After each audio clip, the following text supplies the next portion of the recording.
साईं भगत जी, आप जी कह रहे हैं कि यदि संत रामपाल जी महाराज जी स्वयं ही कबीर परमात्मा थे या हैं, तो 1997 के सत्संग में या अन्य सत्संगों में उन्होंने ये बात क्यों कही कि मुझे कबीर परमात्मा दिन के 10 बजे मार्च 1997 में आके मिले, कुछ समय के लिए मुझे आके मिले, मुझे दर्शन दिए और कुछ दिशा निर्देश दिए और अंतर ध्यान हो गए। अगर गुरुजी स्वयं ही कबीर परमेश्वर थे या हैं, तो फिर उन्हें कौन सा भगवान मिल गया और दूसरा कौन सा कबीर परमेश्वर आके उनको दर्शन दे गया? ये बात आप कह रहे हैं कि मुझे समझ में नहीं आई। भगत जी, यही सब बातें समझाने के लिए परमात्मा ने बार बार ये प्रार्थना की है सत्संगों के माध्यम से कि भाई सत्संग सुनते समय परमात्मा से प्रार्थना करनी चाहिए, एकाग्रचित होकर सत्संग सुनना चाहिए और सत्संग सुनने के बाद में अपने गुरुदेव के द्वारा सत्संगों में जो वचन कहे गए हैं उनके ऊपर चिंतन करना चाहिए। जब तक हम सुने गए सत्संगों पे चिंतन नहीं करेंगे तब तक हम उस सत्संगों के मर्म को, उनके रहस्यों को, उन संकेतों को हम समझ नहीं पाएंगे। गुरुजी खुद परमेश्वर हैं, औरों का मुझे नहीं पता, लेकिन मैं अपनी बात कर रहा हूँ। गुरुजी स्वयं ही कबीर परमेश्वर हैं, लेकिन वर्तमान में वो कबीर परमेश्वर एक भगत की भूमिका में भी है और भगत की भूमिका यदि परमेश्वर निभाएगा तो 101% पूरी तरह से निभाएगा, उसमें कोई त्रुटि नहीं छोड़ेगा। भगत की भूमिका में वो कभी भी अपने आप को परमेश्वर नहीं कहेंगे।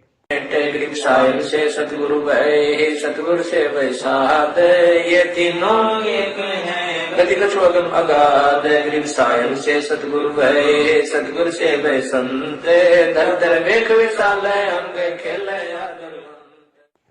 तो 1997 में गुरुजी के द्वारा अपने आप को ये कहना कि मुझे कबीर परमेश्वर मिले, आप कह रहे हैं इसमें कितनी सच्चाई है? भगत जी, इसमें -0% भी सच्चाई नहीं है और ये बहुत बड़ा सच भी है। दोनों बात कैसे? भगत की भूमिका में तो परमेश्वर ने अपने आप को अलग रखते हुए कह दिया कि 1997 में मुझे कबीर परमात्मा मिले।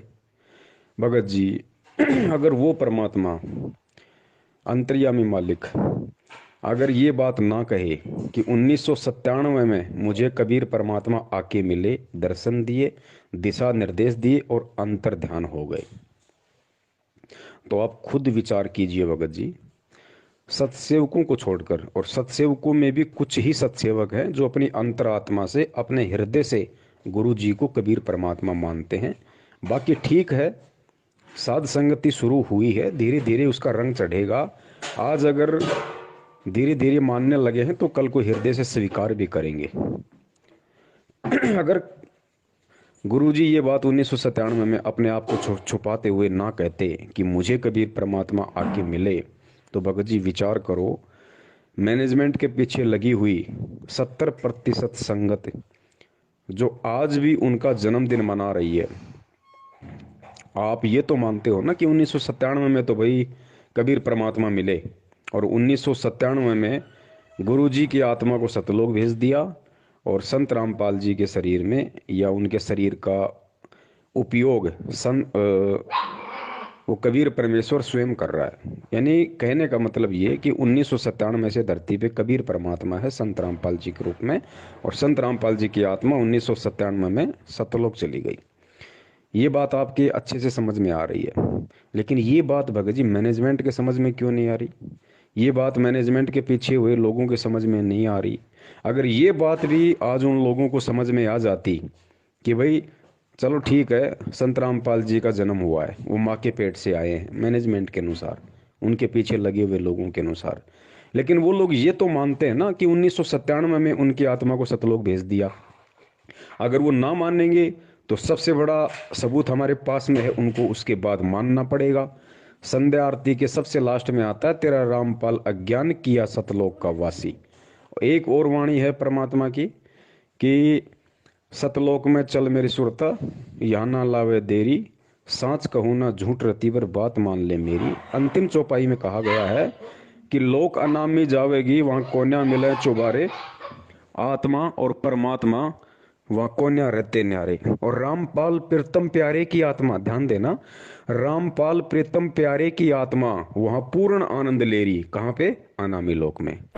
लोक अनामी जावेगी वहाँ, कोई ना मिले चौबारे। आत्मा और परमात्मा वहाँ, कोई ना रहते न्यारे। लोक अनामी जावेगी वहाँ, कोई ना मिले चौबारे। आत्मा और परमात्मा वहाँ, नहीं रहते न्यारे।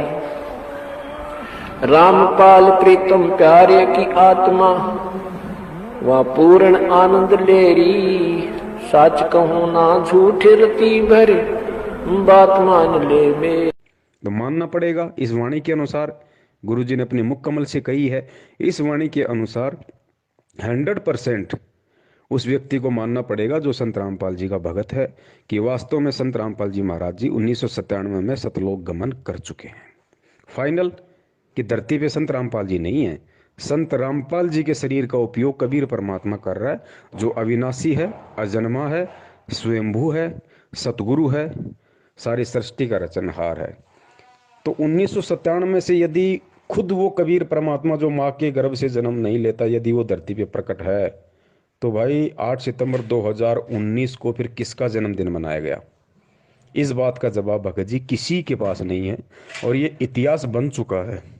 आने वाले समय की आत्माएं इन्हीं बातों को बार बार विचार करके, चिंतन करके और भक्ति पे दृढ़ हुआ करेंगी कि देखो, गुरुजी के 24 घंटे शरण में रहने वाले, गुरुजी के बेटा बेटी कहलाने वाले, परमात्मा के रिश्तेदार कहलाने वाले इतना बड़ा धोखा खा गए। रोज वाणी का उच्चारण करते थे, रोज संध्या आरती करते थे कि तेरा रामपाल अज्ञान किया सतलोक का वासी, फिर भी उन मूर्खों के समझ में नहीं आई, क्योंकि वो परमेश्वर की विशेष आत्माएं होंगी। वो आप और हमारी तरह इतना मूर्ख नहीं होंगी, इतनी नीच नहीं होंगी, जो 1000 बार समझाने पर भी उनके समझ में नहीं आएगी। वो मिनी सतलोक में बैठी हुई वो आत्माएं होंगी जो आज वहाँ बीज रूप में हैं, और कल को परमेश्वर उन्हें सबको नीचे लेके आएंगे। वो बिल्कुल परिपक्व आत्माएं हैं। तो उन आत्माओं को ये सब बातें समझने में बिल्कुल भी समय नहीं लगेगा, क्योंकि उनके संस्कार बहुत मजबूत होंगे। जिस प्रकार 650 साल पहले आप और हमें बिल्कुल समझ में नहीं आया जब परमात्मा हाथी पे बैठ के गंगा जल की बोतल मुंह के लगा के और अपनी बेटी के कंधे पे हाथ रख के सरेआम बाजार में जा रहे थे, उस समय हमें समझ में नहीं आया। लेकिन जैसे ही हमारे भक्ति संस्कार कुछ मजबूत हुए और आज हमें जब परमात्मा वो कहानी बताते हैं, तो हम सिर पे थप्पे मारते हैं, हम कितने मूर्ख थे, हम कितने मंद बुद्धि थे।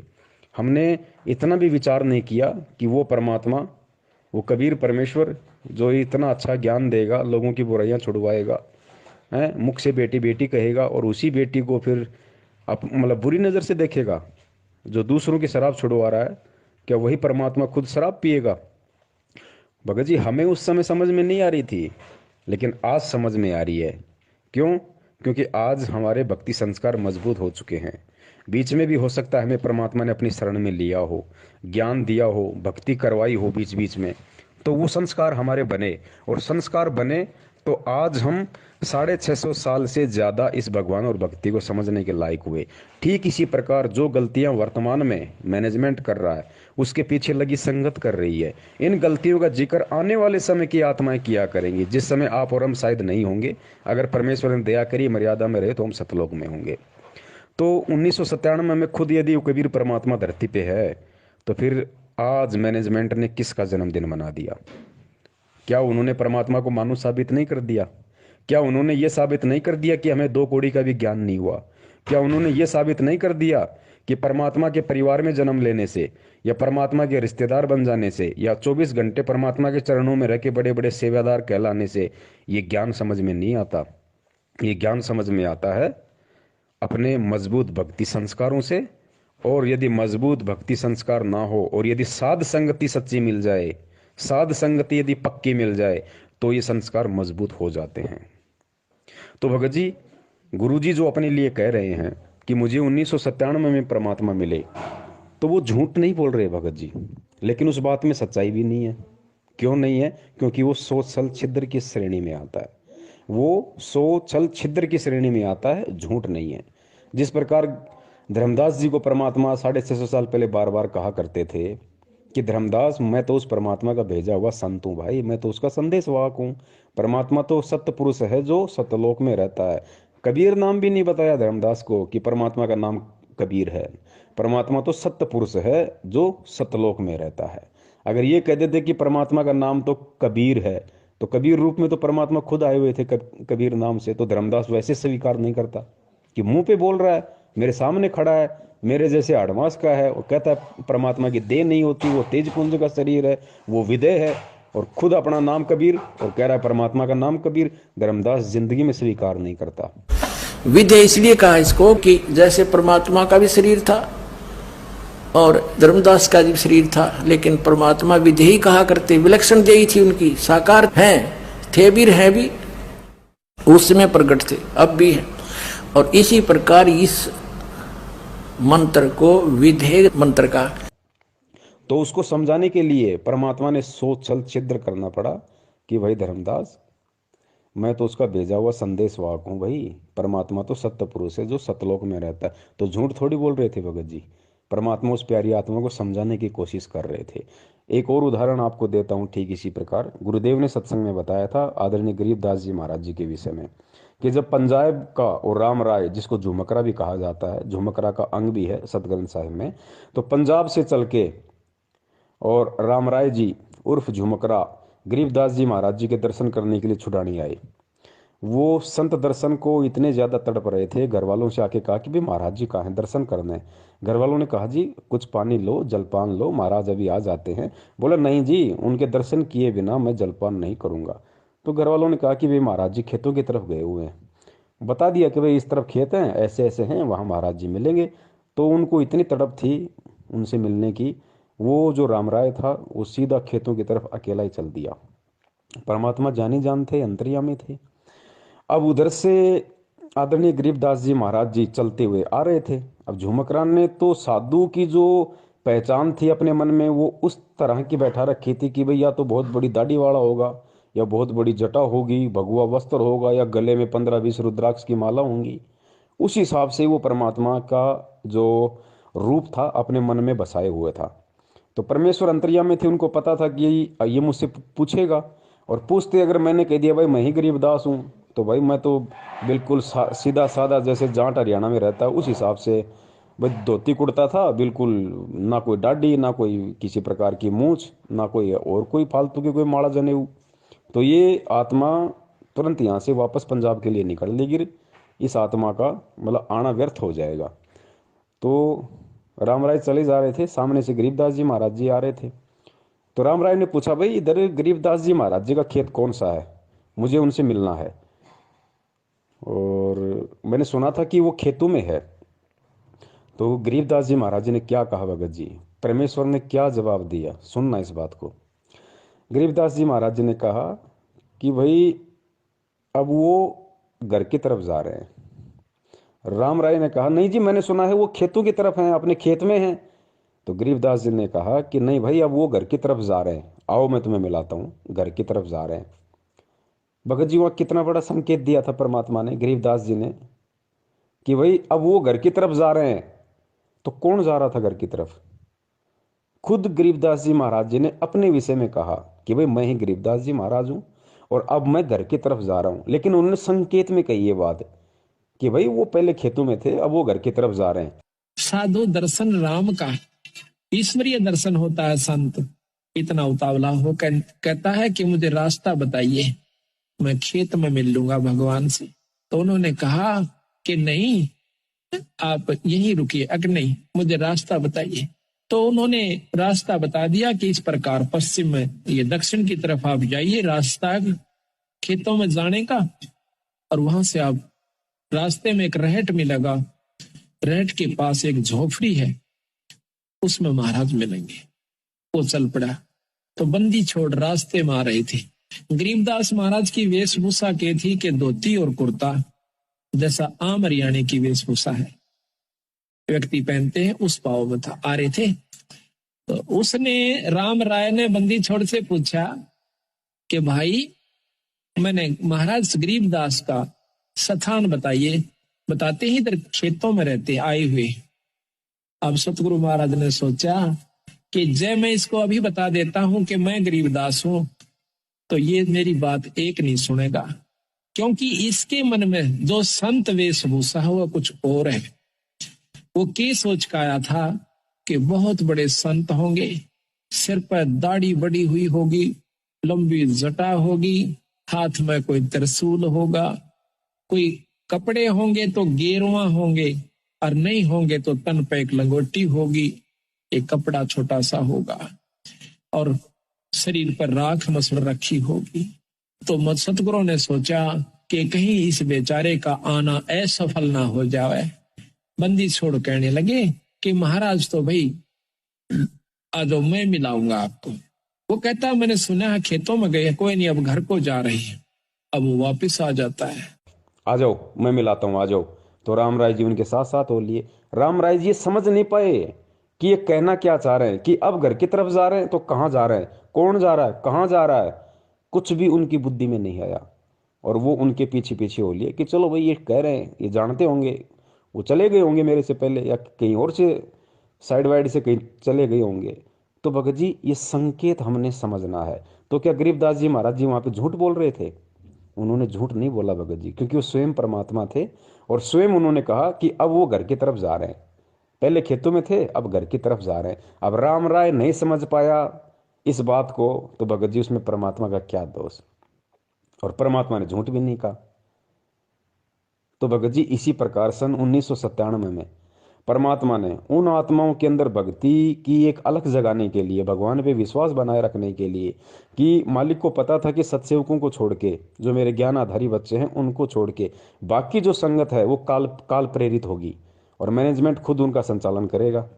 अगर ये 1997 वाली बात यदि आज मैंने सन 2005 में गहरी नज़र गीता में पेज नंबर 538 पे शायद अगर मैंने नहीं लिखी, तो जो मैनेजमेंट के पीछे लोग लगे होंगे उस समय, वो भी मुझे बिल्कुल परमात्मा नहीं मानेंगे। वो कभी मुझे परमात्मा के रूप में स्वीकार नहीं करेंगे।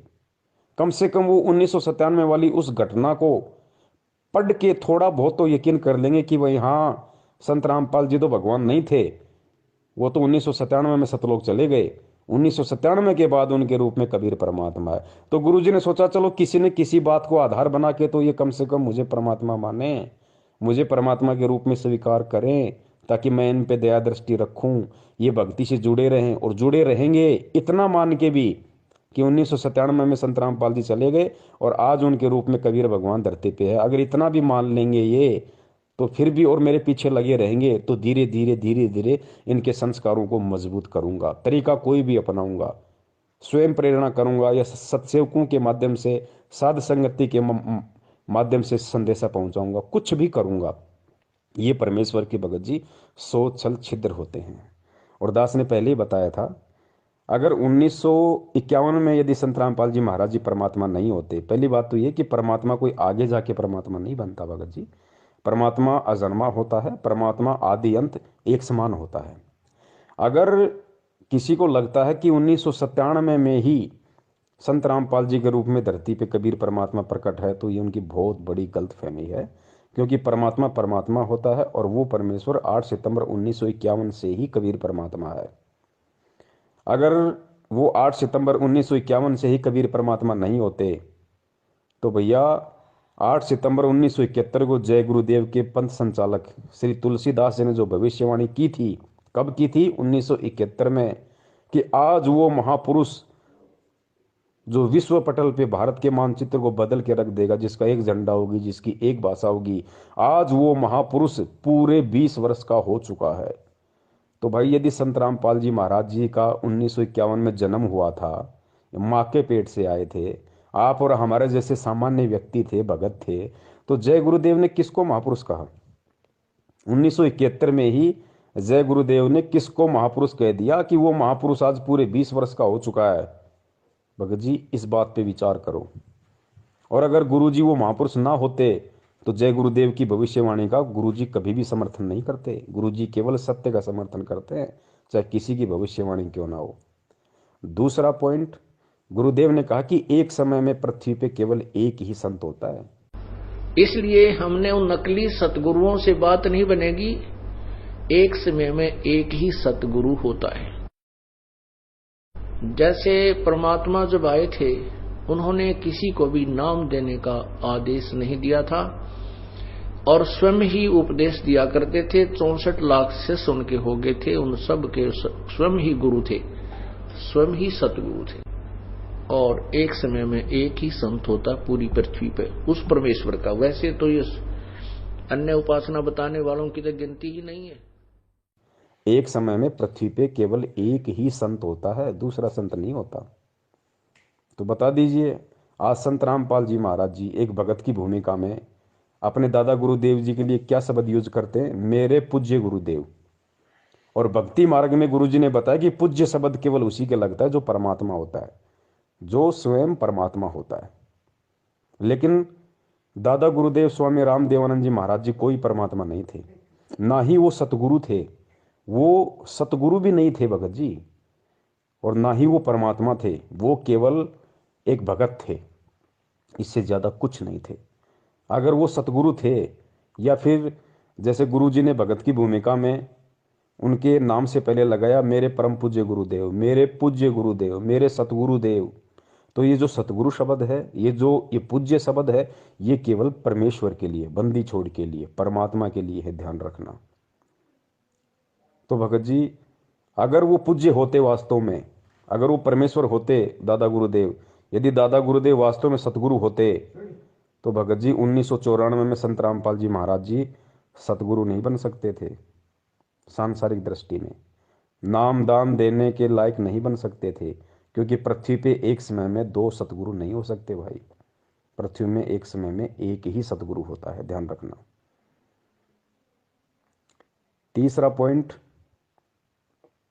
बहुत अहम है और इसको हमने भगत जी समझना पड़ेगा। बगैर समझे हम इसकी गहराई में नहीं जा पाएंगे। ये जो सतनाम का जो मंत्र है 2 अक्षर का, जो शायद आपको मिला या नहीं मिला मुझे नहीं पता, लेकिन सबको पता है कि सतनाम में 2 मंत्र कौन से हैं। ये 2 मंत्र देने का अधिकारी इस पूरी सृष्टि में सतनाम मंत्र देने का अधिकारी गुरु बनकर, सतगुरु बनकर यदि कोई दे सकता है तो केवल बंदी छोड़ कबीर साहब दे सकता है, और कोई भी व्यक्ति सतनाम का मंत्र किसी को नहीं दे सकता। और ना ही ये प्रथम नाम जो है, 5 नाम, ये कोई दे सकता भगत जी, कोई नहीं दे सकता। ये केवल परमेश्वर कबीर साहिब ही दे सकते हैं, इनके अलावा कोई नहीं देगा। कबीर जी ने ये नाम 650 साल पहले दिए। उसके बाद बता दो भगत जी किस महापुरुष ने ये सतनाम को दान किया? किसी ने दान नहीं किया, आज तक रिकॉर्ड है, क्योंकि उनके अलावा कोई दूसरा कर ही नहीं सकता। 650 साल पहले वो स्वयं आए थे, तो उन्होंने लोगों को सतनाम दिया, कुछ विशेष आत्माओं को सतनाम दिया और रिकॉर्ड करवा दिया धर्मदास जी के माध्यम से, क्योंकि धर्मदास जी को परमेश्वर ने सतनाम दिया था। तो धर्मदास जी के माध्यम से परमात्मा ने कबीर सागर में भी रिकॉर्ड करवा दिया पूरा, वो 2 शब्द भी लिखवा दिए, ताकि कल को झूठे ना हो जाएं कि सतनाम में ये मंत्र नहीं है। तो कबीर परमात्मा ने 650 साल पहले सतनाम दिया। उसके 200-250 साल बाद वही कबीर परमात्मा गरीबदास जी महाराज जी के रूप में आए। लेकिन 250 साल पहले जब गरीबदास जी महाराज जी यहाँ आए, तो उनका मकसद किसी को सतनाम देना नहीं था, उनका मकसद किसी का मोक्ष करना नहीं था, उनका मकसद किसी को प्रथम नाम देने का नहीं था।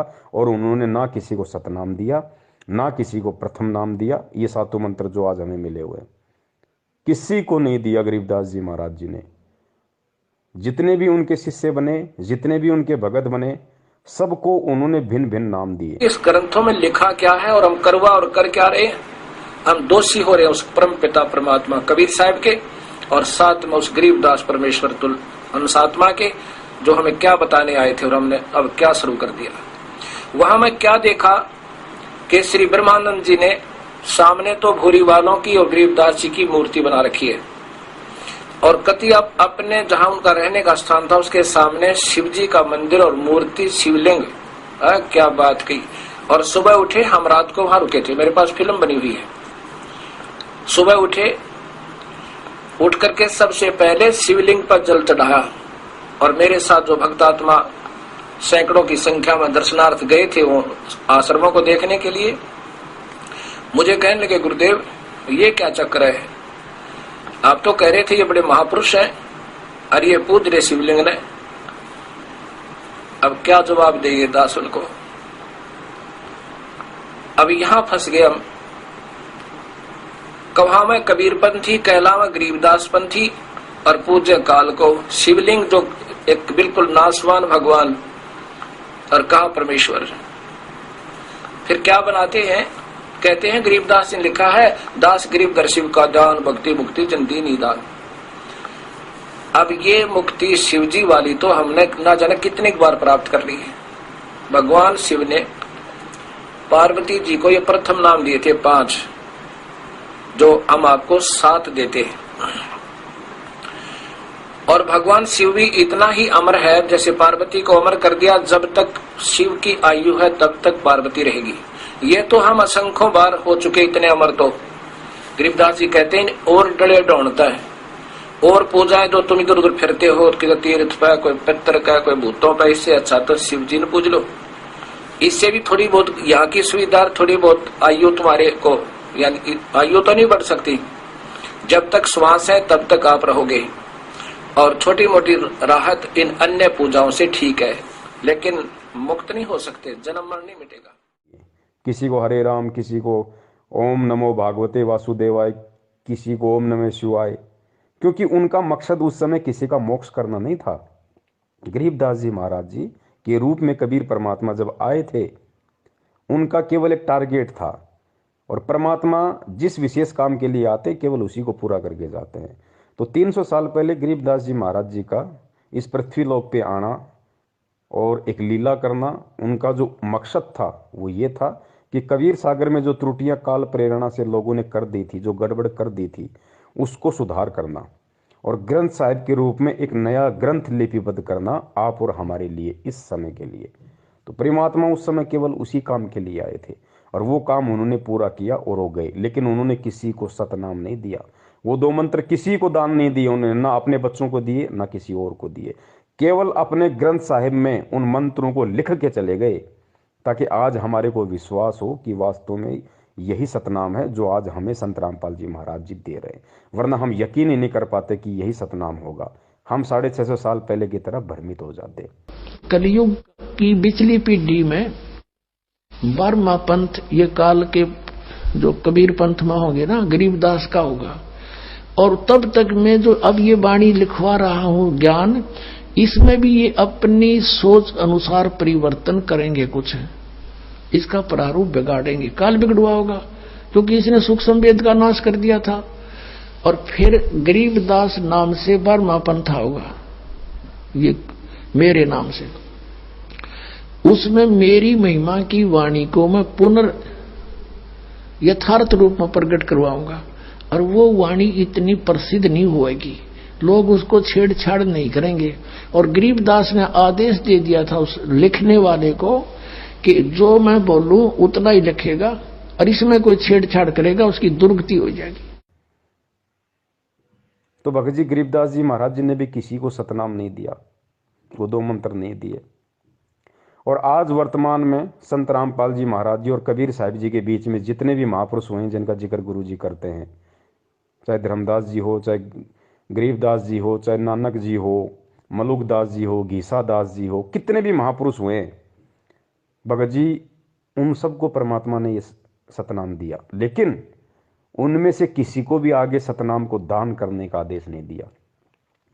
आदरणीय नानक जी भी, क्योंकि नानक जी तो नाम दे ही नहीं सकते थे, लेकिन जब बेई नदी से परमात्मा उनको सतलोक ले गए तो वही पुनकर्मी आत्मा थी परमात्मा की, मालिक ने उसी समय उनको सतलोक में बैठा दिया था। उसके बाद में जब वापस वो आए तो नानक जी नहीं थे, कालूराम मेहता का बेटा नहीं था भगत जी, स्वयं कबीर परमात्मा नानक जी के रूप में धरती पे मौजूद है। और नानक जी कितने वर्ष तक रहे, उतने वर्ष तक परमात्मा ने नानक जी के रूप में लीला की। नानक जी के वो शरीर, वो चोला धारण किया परमात्मा ने, नानक जी वाला, और पूरे समय उन्होंने लीला की। और नानक जी के रूप में भी वो कबीर परमात्मा वाहे गुरु नाम देता रहा, लेकिन सतनाम किसी को नहीं दिया। लेकिन आज हमें विश्वास हो कि वास्तव में यही सतनाम है, नानक जी के माध्यम, मतलब नानक जी के रूप में उन्होंने गुरु ग्रंथ साहिब में वो मंत्र लिख दिए ताकि हमें आज हमें विश्वास हो। श्री नानक साहब जी को कबीर परमात्मा मिले थे, पूर्ण ब्रह्म मिले थे, उनको नाम दिया था, जाप करने का आदेश दिया था कि तुम स्वयं जप करो, लेकिन उनको आगे किसी को देने का अधिकार, ये मंत्र देने का अधिकार नहीं दिया था।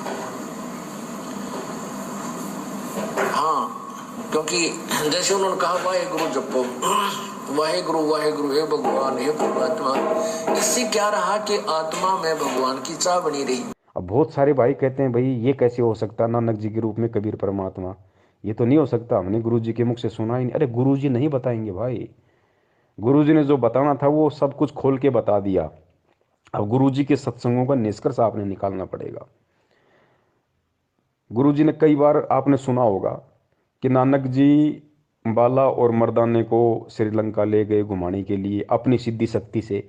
फिर जैसे सिद्धि शक्ति का जिक्र आया तो गुरु जी ने क्या कहा कि भाई देखो, जो सतलोक में जाता है ना, जिसको परमात्मा सतलोक में लेके जाते हैं जिस आत्मा को, और सतलोक तो सिद्धियों का भंडार है, और जब वो आत्मा यहाँ आती है तो कुछ सिद्धियां ऑटोमेटिक उस आत्मा से चिपक जाती हैं। तो उन्हीं सिद्धियों के कारण नानक जी ने उनको अंतर ध्यान किया, इतनी लीलाएं की अपने सारे जीवन में, क्योंकि वो सिद्धियां उनके चिपक के आ गई थी। ठीक है, ये हमें गुरुजी बताते हैं, आपको भी अच्छे से पता है। और उन्हीं सिद्धियों के बलबूते पे उन्होंने अपनी सारी लीलाएं की, चमत्कार किए। तो भगत जी यहाँ पे हमने निष्कर्ष निकालना पड़ेगा गुरुजी के सत्संग का, समझना पड़ेगा परमात्मा के उस संकेत को। नानक जी को परमात्मा सशरीर तो लेके नहीं गए थे सतलोक में, लेके तो उनकी आत्मा को गए थे। शरीर तो बेई नदी में ही परमात्मा ने कहीं छुपा रखा था, उधर जंगल वंगल में। नानक जी की आत्मा को परमात्मा सतलोक लेके गए। और फिर क्या, फिर गुरुजी ने कहा कि ये ऑटोमेटिक सिस्टम है, ये जो सतलोक में आत्मा जाएगी ऑटोमेटिक उसके कुछ सिद्धियां चिपक जाती है, वो नीचे आ जाती है। ठीक है जी, अगर हम इस बात को सत्य माने, ये सोशल छिद्र है परमात्मा का, झूठ नहीं कहा परमेश्वर ने, ये सोशल छिद्र है। अगर हम ये मान के चलें कि वास्तव में नानक जी की आत्मा के वहां से सिद्धियां चिपक के आ गई ऑटोमेटिक, और उन सिद्धियों का प्रयोग नानक जी ने किया, तो भाई मुझे एक बात बताइए, आज हजारों भक्तों के ऐसे ऐसे इंटरव्यू है जो ये कहते हैं कि भाई मेरी आत्मा को गुरुजी सतलोक ले गए, मुझे सारे ब्रह्मांड दिखाए। बहुत सारे तो ऐसे कहते हैं मुझे गुरुजी ने सतलोक में आम खिलाया, मुझे केला खिलाया, हैं, मैं ऐसे गया, मैं ऐसे पहाड़ों में घूमा, पहाड़ों के अंदर से गया, मैं सोचा मरूंगा लेकिन मैं तो पहाड़ के अंदर से निकल गया। तो आज गुरुजी, और हाँ, आज हम जिन जिन भक्तों का इंटरव्यू सुनते हैं जो सतलोक के दर्शन करके आए हैं, तो गुरुजी सशरीर तो उनको भी नहीं लेके गए, उस भगत की आत्मा को ही लेके गए ना। सशरीर तो गुरुजी लेके नहीं जाएंगे, नानक जी की भी आत्मा लेके गए। और आज हमारे जो सैकड़ों भगत भाई हैं जो कहते हैं कि मैं सतलोक देख के आ गया, मुझे गुरुजी ले गए, उनकी भी आत्मा को ही लेके गए। तो भाई एक बात बताइए मुझे, आज जो हजारों भगत ये दावा करते हैं कि मुझे गुरुजी सतलोक दिखा के लाए, और यदि वहाँ का ऐसा कोई ऑटोमेटिक सिस्टम है कि आत्मा जब वहाँ जाती है तो उसकी सिद्धियाँ चिपक जाती हैं, तो हमारे वालों के क्यों नहीं चिपकी? ये जो हजारों भगत जो इंटरव्यू देते हैं, इनकी एक भी सिद्धि क्यों नहीं चिपकी? ये अपनी आत्मा के कोई तेल लगा के गए थे क्या जो वहीं पे वो फिसल गई? इनकी क्यों नहीं चिपकी भाई वो सिद्धियाँ? और मान लो अगर भगत की सिद्धियाँ चिपक भी गई तो इस भक्ति का विधान है वो सिद्धियों का यूज नहीं कर सकता। सिद्ध महल में सिद्ध चौबीसा, हंस भी छोड़े विश्व बीसा, ये गुरु जी की वाणी है। बार बार परमात्मा बताते हैं कि इस भक्ति के करने से तुम्हारे अंदर 24 सिद्धि आ जाएंगी, लेकिन भगत ने उसका प्रयोग नहीं करना। सिद्ध महल में सिद्ध चौबीसा, हंस भी छोड़े विश्व बीसा। जो हंस होगा, भगत होगा, वो 24 की 24 को भी छोड़ देगा, फेल कर देगा साइड में, नहीं सिद्धियाँ नहीं मुझे यूज करनी। तो भगत जी हमने यहाँ समझना पड़ेगा, अगर नानक जी की आत्मा की सिद्धि चिपक के आ गई थी तो आज हमारे वालों के चिपक के क्यों नहीं आ रही? तो इससे जाहिर है कि कबीर परमात्मा स्वयं नानक जी के रूप में थे।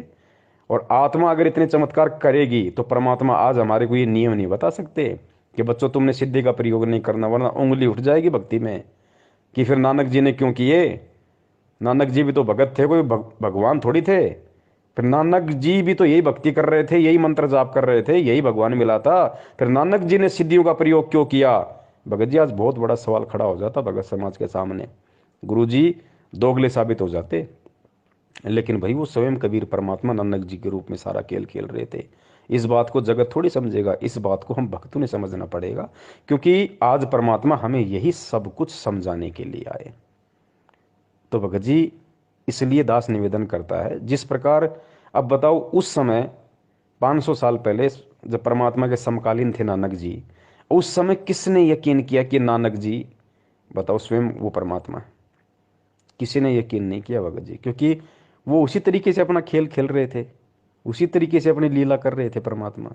क्योंकि कुछ सिद्धियां नानक जी के अंदर पहले से भी थी, कुछ पूर्व भक्ति की उसके ऐसे संस्कार थे जिस वजह से वो बेई नदी में वो उन्होंने डुबकी मारी, क्योंकि वो मछली बन जाना जानते थे, वो मछली बनना जानते थे।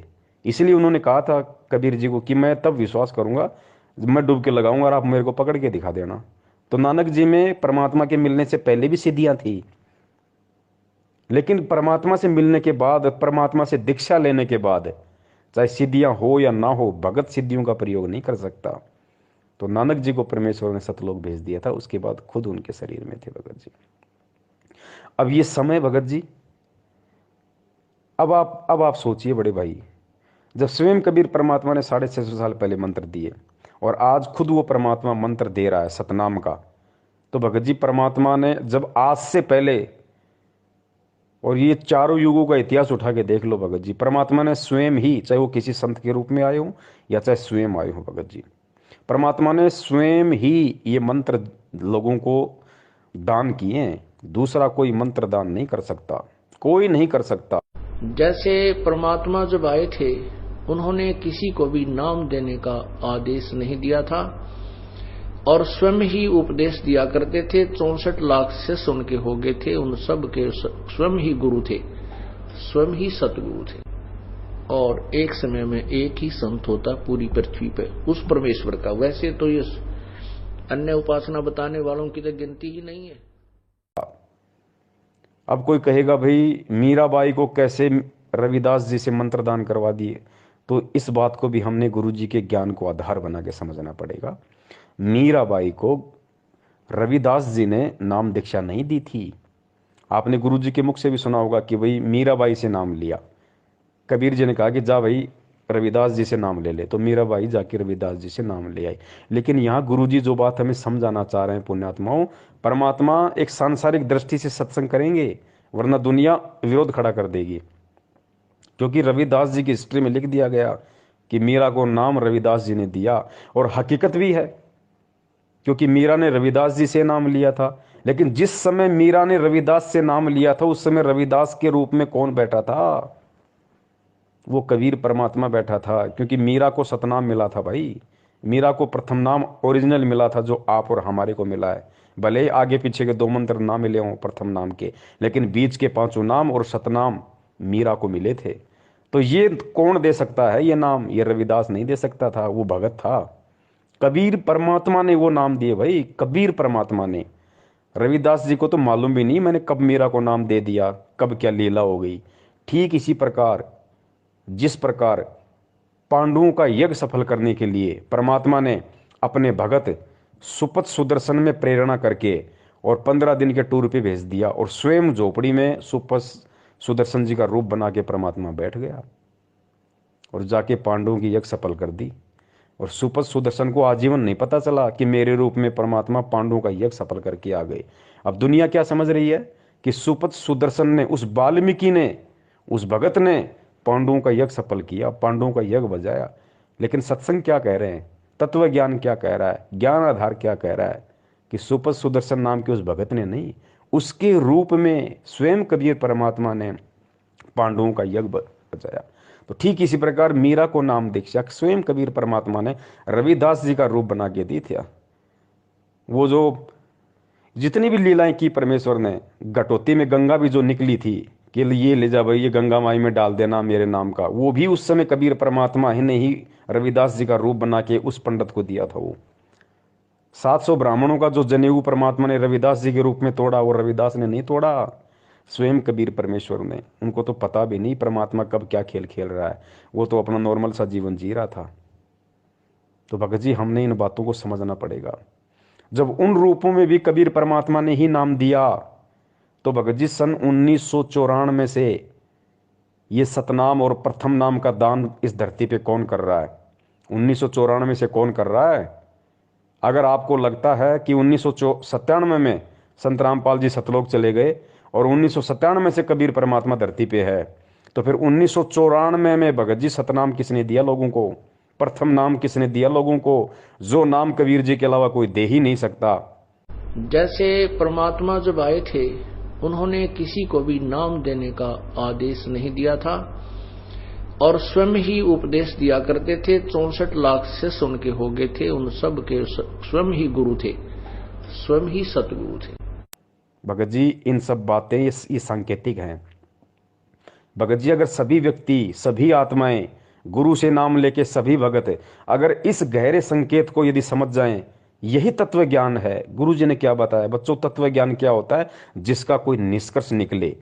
जैसे दूध होता है, दूध को लाए, उसको गर्म किया, उसको जिमाया, जामन डाल के उसका दही बना, फिर उसको मथा, फिर उसमें छाछ अलग निकलेगी, फिर उसके अंदर घी निकलेगा, फिर उस घी को गर्म किया जाता है, फिर उसका मैल निकाला जाता है और फिर उस घी को किसी बोतल में बंद किया जाता है और फिर वो रत्न बराबर हो जाता है, वो 50 साल खराब नहीं होता। तो ऐसे भगत जी ये तत्व ज्ञान का निष्कर्ष आज गुरु जी के सत्संगों को आधार बना के, उनके ज्ञान को आधार बना के आज भगत जी हम भक्तों ने स्वयं करना पड़ेगा। आज परमात्मा जबरदस्ती नहीं करेगा भगत जी, परमात्मा जबरदस्ती नहीं समझाएगा। अब ये सार भगत जी हम भक्तों ने निकालना पड़ेगा। यही तत्व ज्ञान है। इसीलिए परमात्मा ने बिजली पीढ़ी का समय चुना और इसीलिए परमात्मा ने आज हमारे को अक्षर ज्ञान करवाया, ये शिक्षा दी, इसीलिए दिए भगत जी। आज भी परमात्मा चोटी पकड़ के खाना नहीं खिलाएगा। मालिक ने खाना सामने रख दिया, खाना हमने पड़ेगा कि क्या हमारे लिए उचित है, क्या हमारे लिए अनुचित है। अपने आत्माओं, दास का उद्देश्य ये केवल राम कथा सुनाना नहीं है, आपको विद्वान बनाना है ताकि आप मार ना खा जाओ, भविष्य में फिर काम ना बिगड़ जाए। और बहुत आसान तरीके से आपको समझाया जा सकता है। 1 बार 2 बार 100 बार बताऊंगा, अपने आप हृदय समा जाएगी आपके। इस झूठ को हमने लाखों बार सुन लिया तो सच्ची होगी, सत्य को भी सैकड़ों बार सुनोगे अपने आप। सत्य तो है ही सत्य, या तो ऐसा जगह बना देगी फिर कोई टस से मस नहीं कर सकता। तो आज हर स्थिति में भगत जी परमेश्वर को दोष नहीं दिया जा सकता। जो लोग कहते हैं ना कि पवन गुरुद्रोही, फलाने गुरुद्रोही, मैनेजमेंट गलत या सत्सेवक सही, ठीक इसी प्रकार ये निर्णय संगत ने स्वयं करना पड़ेगा। इस ज्ञान को आधार बना के गुरु जी के भरोसे बैठोगे, मूर्खता में रहोगे। जिस प्रकार परमात्मा ये गहरे गहरे संकेत नहीं बता रहे, ये कह के छोड़ दिया कि 1997 में मेरे को कबीर परमात्मा मिले, लेकिन निष्कर्ष निकालने वालों ने, गोताखोरों ने गोता मार के वो हीरे मोती समुद्र के नीचे से उठा के ले आए। उन लोगों ने ज्ञान आधार से और निष्कर्ष निकाल लिया कि 1997 में परमात्मा धरती पे आया या 8 सितंबर 1951 को ही परमात्मा धरती पे आ गया था। और जो भी रामपाल नाम का जो व्यक्ति था, उसको उसी क्षण उस आत्मा को परमात्मा ने सतलोक भेज दिया था। अगर वो आत्मा ना होती, अगर वो माँ के गर्भ से जन्म लेके ना आती, तो आज ये शब्द भी नहीं बोलते गुरुदेव कि तेरा रामपाल अज्ञान किया सतलोक का वासी।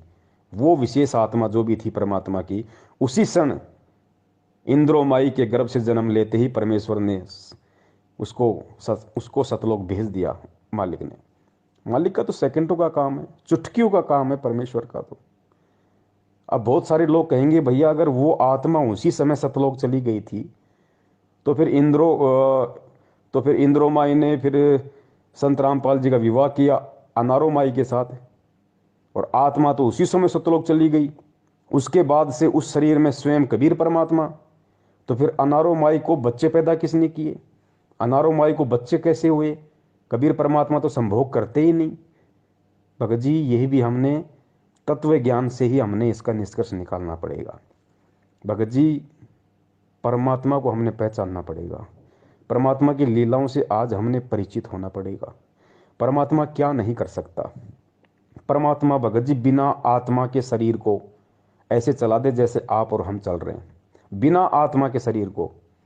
अरे जब सिद्धि शक्ति से बिना इंजन के लोगों ने पुष्पक विमान बना लिए थे, जिसमें ना डीजल डलता था, ना जिसमें ईंधन प्रयोग होता था, ना जिसके अंदर कोई पेट्रोल डलता था, वो पुष्पक विमान सिद्धि शक्ति से क्या नहीं हो सकते थे? बिना माता पिता के सहयोग से जब सीता के लिए वाल्मीकि जी ने और एक घास के तिनके से कुश बना दिया, जो रामचंद्र जी का दूसरा बेटा कहलाया था कुश, बताओ उसको वहाँ पे कौन सा संभोग क्रिया की गई थी? सीता जी के साथ में किसने संभोग क्रिया की थी भैया? किसने शारीरिक संबंध बनाए थे? कौन से माता पिता के रज और बीरज से वहाँ पे वाल्मीकि जी ने कुश को बनाया था? अरे गोरखनाथ जी का जन्म गोबर में हुआ, कौन से माता पिता के सहयोग से हुआ भैया? भगत जी, परमात्मा कुछ भी कर सकता है, लोगों को कुछ नहीं लगेगा, दिखाई नहीं देगा क्या हो गया क्या नहीं हो गया। उनको तो ऐसा लगेगा जैसे बस आपस में सब कुछ चल रहा है नॉर्मली। परमात्मा क्या नहीं कर सकता? अरे आटा पीसने की चक्की है, सबको पता है, या तो हाथ से चलाओगे तब चलेगी, या जैसे वो पवन चक्की आती है भाई, वो बड़े बड़े पंख होते हैं, फिर हवा का वेग होता है, वो घूमता है, फिर नीचे उसके कोई सिस्टम लगता है, तब वो चक्की पीसेगी। तब या तो उससे लाइट बनेगी या उससे आटा पीसेगा। या आजकल जैसे मोटर आ गई, आप जब तक मोटर नहीं लगाओगे, लाइट नहीं लगाओगे, तब तक वो चक्की नहीं चलेगी, आटा नहीं पीसेगा। ये बिल्कुल सर्वदा सत्य है।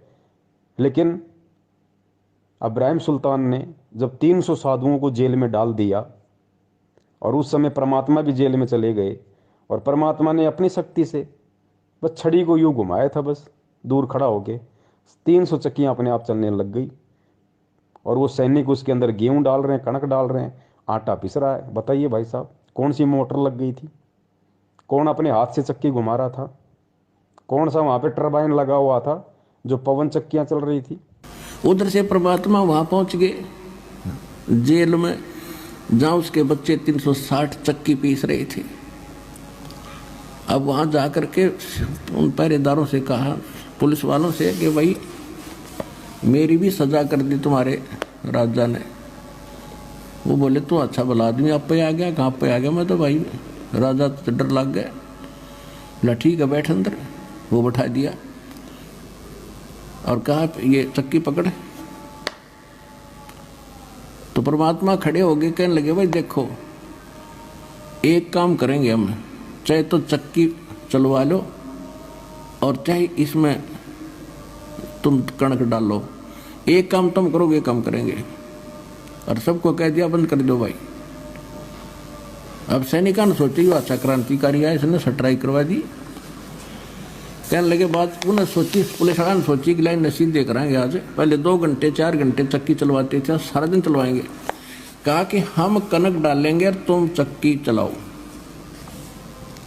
परमात्मा बोले ठीक है, पोजीशन पकड़ो, आप आओ सारे तैयार हो जाओ, कणक ले ले गए। अच्छा हो गए तैयार। परमात्मा एक सोटी ले रहे थे, डंडी सी, अपनी चक्की के उस डंडे का लगा दी, चल बच्चा पीस देन काटा। तो वो सारी चक्की 360 की 360 कखा उठा दिया, जैसे बिजली वाली चाल लग रहे हैं। अब उन सभी से कहा कि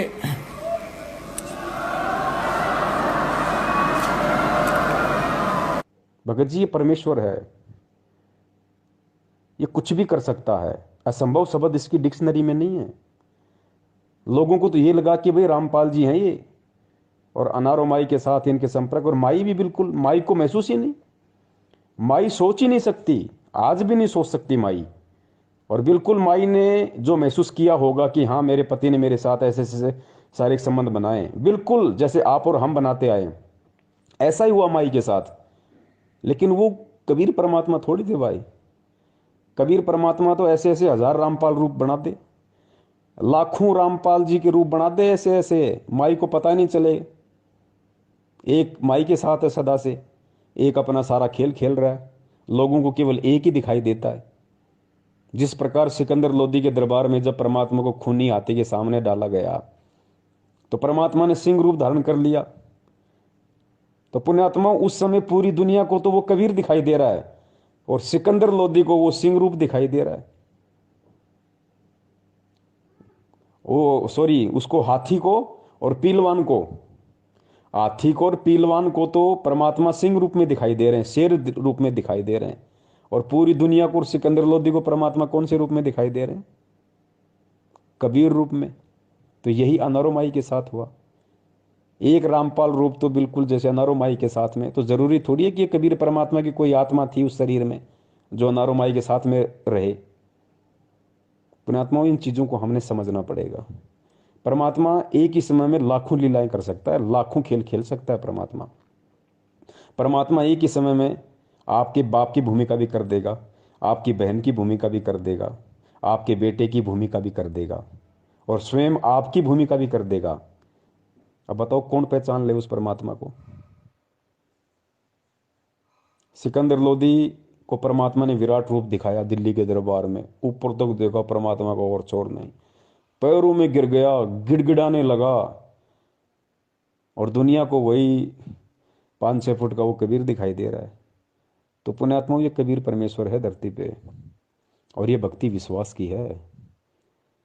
गुरुजी हर चीज को खोल के नहीं बताएंगे। अगर आज भी हर चीज को खोल के बताएंगे तो फिर हमारी बुद्धि कहाँ गई? फिर ये शिक्षा देने का क्या फायदा? ये 650 साल से परमात्मा डंडे मार मार के ज्ञान वाले आज फिर हमें यहाँ क्यों लेके आए? आज भी अगर हम लातों के भूत बनेंगे फिर इस शिक्षा का क्या फायदा? उन युगों युगों के भक्ति संस्कारों का क्या फायदा फिर? तो पुण्यात्माओं, इसीलिए परमात्मा ने सत्सेवकों को निमित्त बना के ये लाइव साध संगति, लाइव संघ का समाधान का सिस्टम संगत में चलवाया है। और यकीन मानना, इसमें कोई पवन दास का श्रेय नहीं है, कोई पवन दास का योगदान नहीं है, पवन दास का -0% भी इसमें कोई रोल नहीं है। सिर्फ दास एक लाउड स्पीकर है, सारी प्रेरणा उस परमात्मा की है टोटली। वो क्या बुलवाएंगे क्या नहीं बुलवाएंगे, मैं क्या सोच के बैठता हूँ कि आज मैं क्या बोलूँगा, लेकिन मैं भूल जाता हूँ कि मैंने क्या कुछ सोचा भी था क्या, और परमात्मा क्या से क्या मैटर शुरू करवा देते हैं। लाइव संघ का समाधान फेसबुक पे 5-5 घंटे, 4-4 घंटे। और पुण्यात्माओं, ये सतगुरु की शब्द शक्ति है। जो 4 घंटे आप लोग लगातार देख रहे हो और आपको लगता है कि 4 घंटे हो गए, हमें तो मालूम ही नहीं पड़ा, दास को भी नहीं लगता भाई 4 घंटे कैसे निकल गए। और 4 घंटे पुण्यात्माओं, आप गुरु जी के सत्संग सुन के देख लो, खुद उस कबीर परमात्मा के गुरु जी के मुख कमल से 4 घंटे मोबाइल पे आप सत्संग सुनो, आप 1 घंटे में 3 बार तो बाथरूम करने चले जाओगे। और आज उसी कबीर परमात्मा ने अपने बच्चे के शब्द में इतनी शक्ति दे दी कि 4-4 घंटे उसी परमात्मा के ज्ञान को आधार बना के फेसबुक पे लाइव चल रहा है, और कोई बाथरूम करने भी नहीं जाता।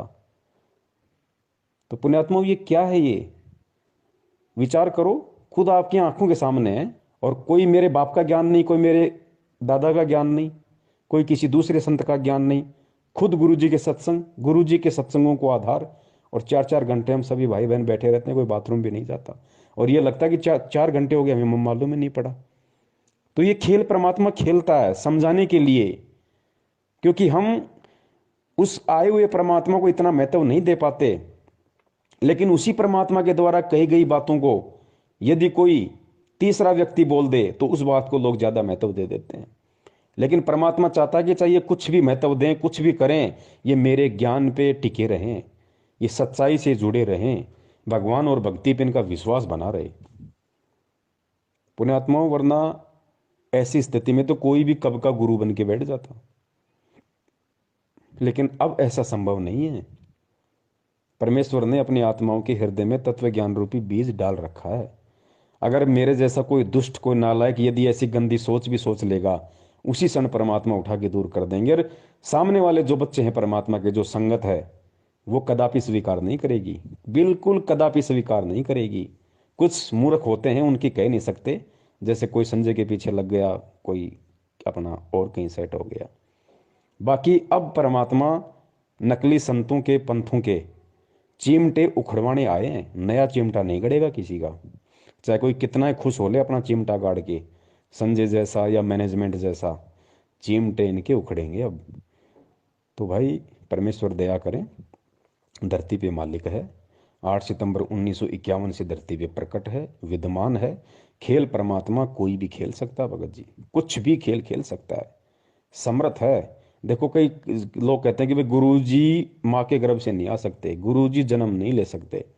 अरे क्यों नहीं ले सकते भाई पुण्यात्मा, ये भी हमने समझना पड़ेगा। हालांकि आज परमात्मा माँ के गर्भ से जन्म लेके नहीं आया, लेकिन क्या वो आ नहीं सकता? 100 बार आ सकता है। वो समर्थ है, समर्थ उसी को कहते हैं जो क्या नहीं कर दे। लेकिन वो परमात्मा के जो गुण है, उन गुणों में लिखा हुआ कि परमात्मा कभी माँ के गर्भ से जन्म नहीं लेता, तो वो परमात्मा जन्म लेगा नहीं। बाकी कोई ये कहे कि ले नहीं सकता, वो गलत हो जाएगा। परमात्मा तो कुछ भी कर सकता है, लेकिन वो लेगा नहीं। अब आज हमें यकीन क्यों नहीं हो रहा? क्योंकि हमने हर बार यही सुना है कि परमात्मा तो सशरीर आते हैं, परमात्मा तो सशरीर जाते हैं। 650 साल पहले परमात्मा सशरीर आए थे। अरे भाई, 650 साल पहले जब सशरीर आए थे, उस समय किसने किसने विश्वास किया था? एक ने भी विश्वास किया हो तो बता दो। रामानंद जी को भी विश्वास नहीं हुआ, जिनको गुरुदेव ने, कबीर परमेश्वर ने अपना मुंह बोला गुरु बना रखा था। अगर उनको ये विश्वास हो जाता कि परमात्मा माँ के गर्भ से नहीं आया और परमात्मा प्रकट हुआ है पुण्यात्माओं, वो उसी समय पार हो जाता, आज तक धक्के नहीं खाता। लेकिन विश्वास नहीं हुआ और 64 लाख में उसकी गिनती आती है, फेल हो गया। थोड़ा बहुत ज्ञान सर्वानंद ने स्वीकार किया था, वो भी गुरुजी कहते हैं फेल हो गया। अंत में वो भी ढीले और छोड़ गए परमात्मा को, वो भी फेल हो गए दोनों। अब उस समय परमात्मा सशरीर आए थे तो भाई वो एक अलग मैटर था। क्या मैटर था? परमात्मा हर बार सशरीर नहीं आते। सशरीर कौन सा? जिस प्रकार काशी में आए थे एक शिशु रूप बना के। हर बार परमात्मा वो लीला नहीं करते। वो लीला केवल परमात्मा ने हर युग में एक बार करनी पड़ती है, केवल एक बार। उसके बाद परमात्मा सशरीर प्रकट होते हैं, लेकिन शिशु रूप में प्रकट नहीं होते, फिर वो संत रूप में प्रकट होते हैं फिर। और वो लीला परमात्मा ने चारों युगों में सशरीर कमल के फूल पे बच्चे के रूप में प्रकट होना पड़ता है, केवल एक मकसद से, और कोई मकसद नहीं है। नहीं तो परमात्मा को कोई जरूरत नहीं है शिशु रूप धारण करके प्रकट होने की, कोई जरूरत नहीं है। सीधा परमात्मा संत रूप में कहीं भी प्रकट हो जाएगा, अपना ज्ञान देगा। लेकिन वो क्यों प्रकट होते हैं शिशु रूप में, और क्यों फिर हम मंद बुद्धि यही मान लेते हैं कि परमात्मा तो वही है जो शिशु रूप में प्रकट हो? ये भ्रम निवारण करने के लिए मालिक ने अपने सत्संगों में बताया। क्या बताया गुरुदेव ने? कि चारों युगों में केवल एक एक बार परमात्मा को शिशु रूप में किसी भी तालाब में विकसित कमल के फूल पे प्रकट होने की लीला इसलिए करनी पड़ती है क्योंकि परमात्मा के इस प्रकार से प्रकट होने की रचना वेदों में लिखी हुई है कि परमात्मा कमल के फूल पे शिशु रूप में प्रकट होता है। अगर परमात्मा वेदों में लिखी गई उस बात अनुसार यदि एक युग में एक बार ऐसी प्रकट होने की लीला ना करे तो खुद उस परमात्मा के वेद झूठे साबित हो जाते हैं।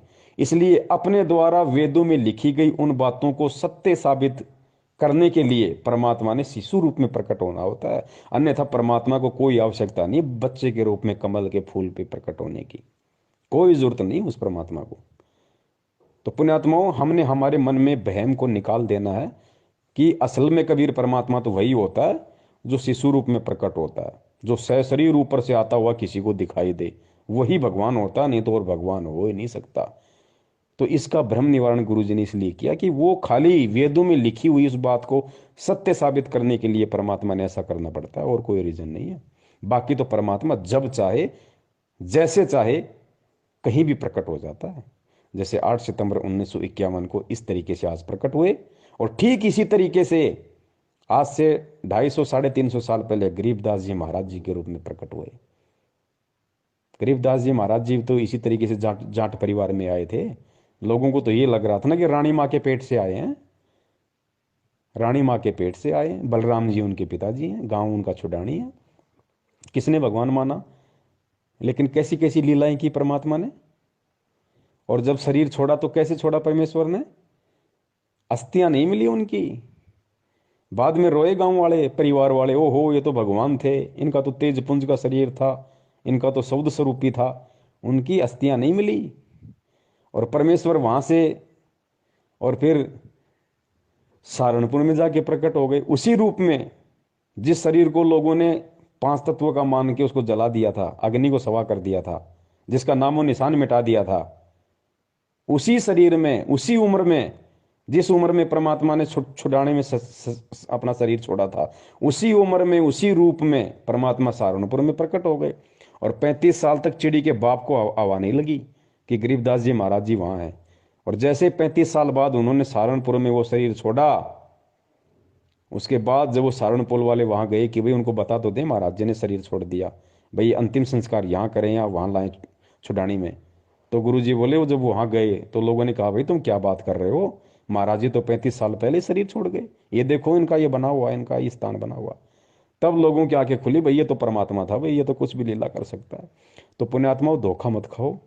वही कबीर परमात्मा या वही गरीबदास जी महाराज आज हमारी आंखों के सामने हमारा गुरु बन के बैठा हुआ है। हम ही दिल दरिया हैं बाई, हम ही बिंदु सिंध गर्क छाई, हम ही लहर तरंग उठावें, हम प्रगट हम ही छिप जावें, हम ही गुप्त गुज गंभीरा, हम ही अवगत हमें कबीरा। अब बंदी छोड़ा अपना भी भेद दें गरीबदास जी कि मैं कबीर हूं और भाई मैं पूर्ण ब्रह्म परमात्मा हूं। या गरीबदास जी भी यही प्रमाण यानी गुप्त रूप में कभी कहीं कहीं अपना प्रमाण दे जाते हैं। क्या हम भी इनको उसी समय परमात्मा मानेंगे जब इनकी अस्थियां नहीं मिलेंगी, या ये कहीं और जगह हो जाएंगे प्रकट, या वैसी कोई खेल करेंगे शरीर छोड़ने के बाद, क्या तभी हम इनको परमात्मा मानेंगे? लेकिन उस समय मांगने का फायदा क्या? अरे उस समय भगवान मानने का फायदा क्या फिर, जब हमारे हाथ से ही डोर निकल जाएगी। आज उनका छुड़ाने में मंदिर बना हुआ है, आज लोग उनको परमात्मा मान के पूज रहे हैं, लेकिन फायदा क्या? परमात्मा मान के अगर उस समय पूछते, जिस समय गरीबदास जी महाराज जी ज्ञान सुनाया करते थे, जो भी मंत्र दिया करते थे, उस समय यदि उनकी सेवा करते, उनकी चरण सेवा करते, उस समय यदि उनके ज्ञान को सुनते, आधार बनाते, जीवन में उतारते, तो कुछ काम आता। आज उनको परमात्मा परमात्मा कह रहे हो, लेकिन फायदा क्या? आज तो उनके नाम से केवल धर्म को लोगों ने धंधा बना दिया। तो पुण्यात्माओं, जो गलतियां आज से पहले हमने कर दी, पुण्यात्माओं वो गलतियां अब हमने नहीं करनी। कोई बात नहीं, आप सभी सत्सयोग भाई बिल्कुल भी चिंतित ना हुआ करो। सबसे पहले तो आप ये खुशी मनाओ कि 20 लाख की संगत में से परमेश्वर ने केवल आप पुण्यात्माओं पे अपनी विशेष मेहर बख्श रखी है, जो आप सत्सेवक भाई बहनों के नाम से जाने जाते हो। विशेष दया दृष्टि परमेश्वर की, जो आप लोगों को परमेश्वर ने ज्ञान योग खोला। वरना इस दास को, ये दास जो बातें बोलता है गुरु जी के ज्ञान आधार से, वो भी आपके समझ में नहीं आनी थी। जिस प्रकार मैनेजमेंट के पीछे लगे हुए लोगों के समझ में नहीं आ रही, आपके भी नहीं समझ में आनी थी। लेकिन परमेश्वर ने दास के साथ साथ आपके अंदर भी वो सॉफ्टवेयर डाल दिया, जिस कारण से मैं बोल पा रहा हूं और आप सुन पा रहे हो और उन बातों को स्वीकार कर पा रहे हो कि वास्तव में हमारा भगत भाई जो बातें बोलता है हमारे गुरु जी के ज्ञान के अनुसार है। हमारे गुरु जी के ज्ञान से बाहर एक भी बात नहीं है। अरे मैनेजमेंट वाले भी तो हमारे गुरु भाई हैं, उनके पीछे लगे हुए लोग भी तो हमारे गुरु भाई हैं, गुरु जी का परिवार भी तो हमारा गुरु भाई है। फिर वो इन बातों को क्यों नहीं स्वीकार कर रहे? उनके अंदर ये बातें क्यों नहीं समा रही? क्योंकि उन पे परमात्मा की विशेष रजा नहीं है। और विशेष रजा परमात्मा जब करते हैं जब जीव के भक्ति संस्कार मजबूत होते हैं। तो सबसे पहले तो ये शुक्र मनाओ कि परमेश्वर का आप और हम सभी सत्सेवक भाई बहनों पे विशेष दया है, और हमने कोई भी त्रुटि करने से बचना है। हमने परमेश्वर के ये प्रेम और एकता का जो मार्ग, इसमें प्रेम और एकता बनाए रखनी है। चाहे हमें कोई पवन ठग कहे, चाहे हमें कोई पवन गुरुद्रोही कहे, हमें कुछ भी कहे, कोई कुछ भी कहे, हमने यही सोचना है कि जो भूमिका हमारे परमात्मा ने एक भगत के रूप में करके दिखाई है। हमारे गुरुदेव संत रामपाल जी महाराज जी को लोगों ने ठग कहा, पाखंड कहा। गांव गांव में सत्संग करने जाते थे, लोग उनको गालियां निकालते थे, पत्थरों से मारते थे। पता नहीं परमात्मा ने 2-2 बार जेल गए, आज भी जेल में है। रोहतक जेल में परमात्मा ने पूरी जेल में स्टाफ उनसे झाड़ू निकलवाया करता था। आज परमात्मा 30 या 35 रुपये पर डे तनख्वाह में और एक बागवानी का काम कर रहे हैं, कैदी नंबर 1005 बन के रोहतक वहां पे हिसार जेल में। परमात्मा को लोगों ने कितना भला बुरा कहा, मालिक ने किसी को उप तक नहीं कहा। पाखंडी रामपाल कहा, ठग रामपाल कहा, हिंदू धर्म का विरोधी कहा। क्या परमात्मा ने किसी को उप तक कहा? मालिक को पता था किसको कहूं, सब मेरे बच्चे। तो भाई हम किसको कहें? सब हमारे भाई बहन है, सब हमारे गुरु भाई बहन है। अगर एक गुरु भाई बहन अगर हमें अज्ञानता में ठग कह रहा है, अगर हमें गुरुद्रोही कह रहा है, तो क्या दिक्कत है? उस भाई या बहन के कहने से हम गुरुद्रोही या ठग थोड़ी हो जाएंगे। ठग हम उस दिन होंगे जिस दिन हम ठगी करेंगे, उससे पहले हम ठग नहीं होंगे। कल को अगर आपको या मुझे कोई कह देगी पवन मुख्यमंत्री, पवन मुख्यमंत्री, बताओ, हमें बताओ, 20 लाख की BMW में बैठा के विधानसभा में कौन ले जाएगा? कोई नहीं बैठाएगा हमें। तो जब उनके मुख्यमंत्री कहने से हमारे को कोई मुख्यमंत्री नहीं मान लेगा, तो उनके ठग और गुरुद्रोही कहने से बताओ हम ठग और गुरुद्रोही कैसे हो जाएंगे? तो पुण्यात्माओं, हर हाल में हमने, क्योंकि गुरुदेव ने खुद एक भगत की भूमिका की है, और भगत की भूमिका गुरुदेव इसीलिए करके दिखाते हैं ताकि परमेश्वर के बच्चे उनसे सीख ले सकें, उनसे शिक्षाएं ले सकें। कि भाई मेरे गुरुदेव ने इस तरीके से किया है, जब तक मैं ऐसा नहीं करूँगा मेरी भक्ति मार्ग में तब तक मैं सफल नहीं हो सकता। आज लोग छोटी छोटी बातों को लेकर गुरुदेव से दूर हो जाते हैं। छोटे छोटे कोई दुख, कोई कष्ट, कोई परेशानी आ जाती, हम गुरुदेव से दूर हो जाते हैं, मन में दोष पाल लेते हैं।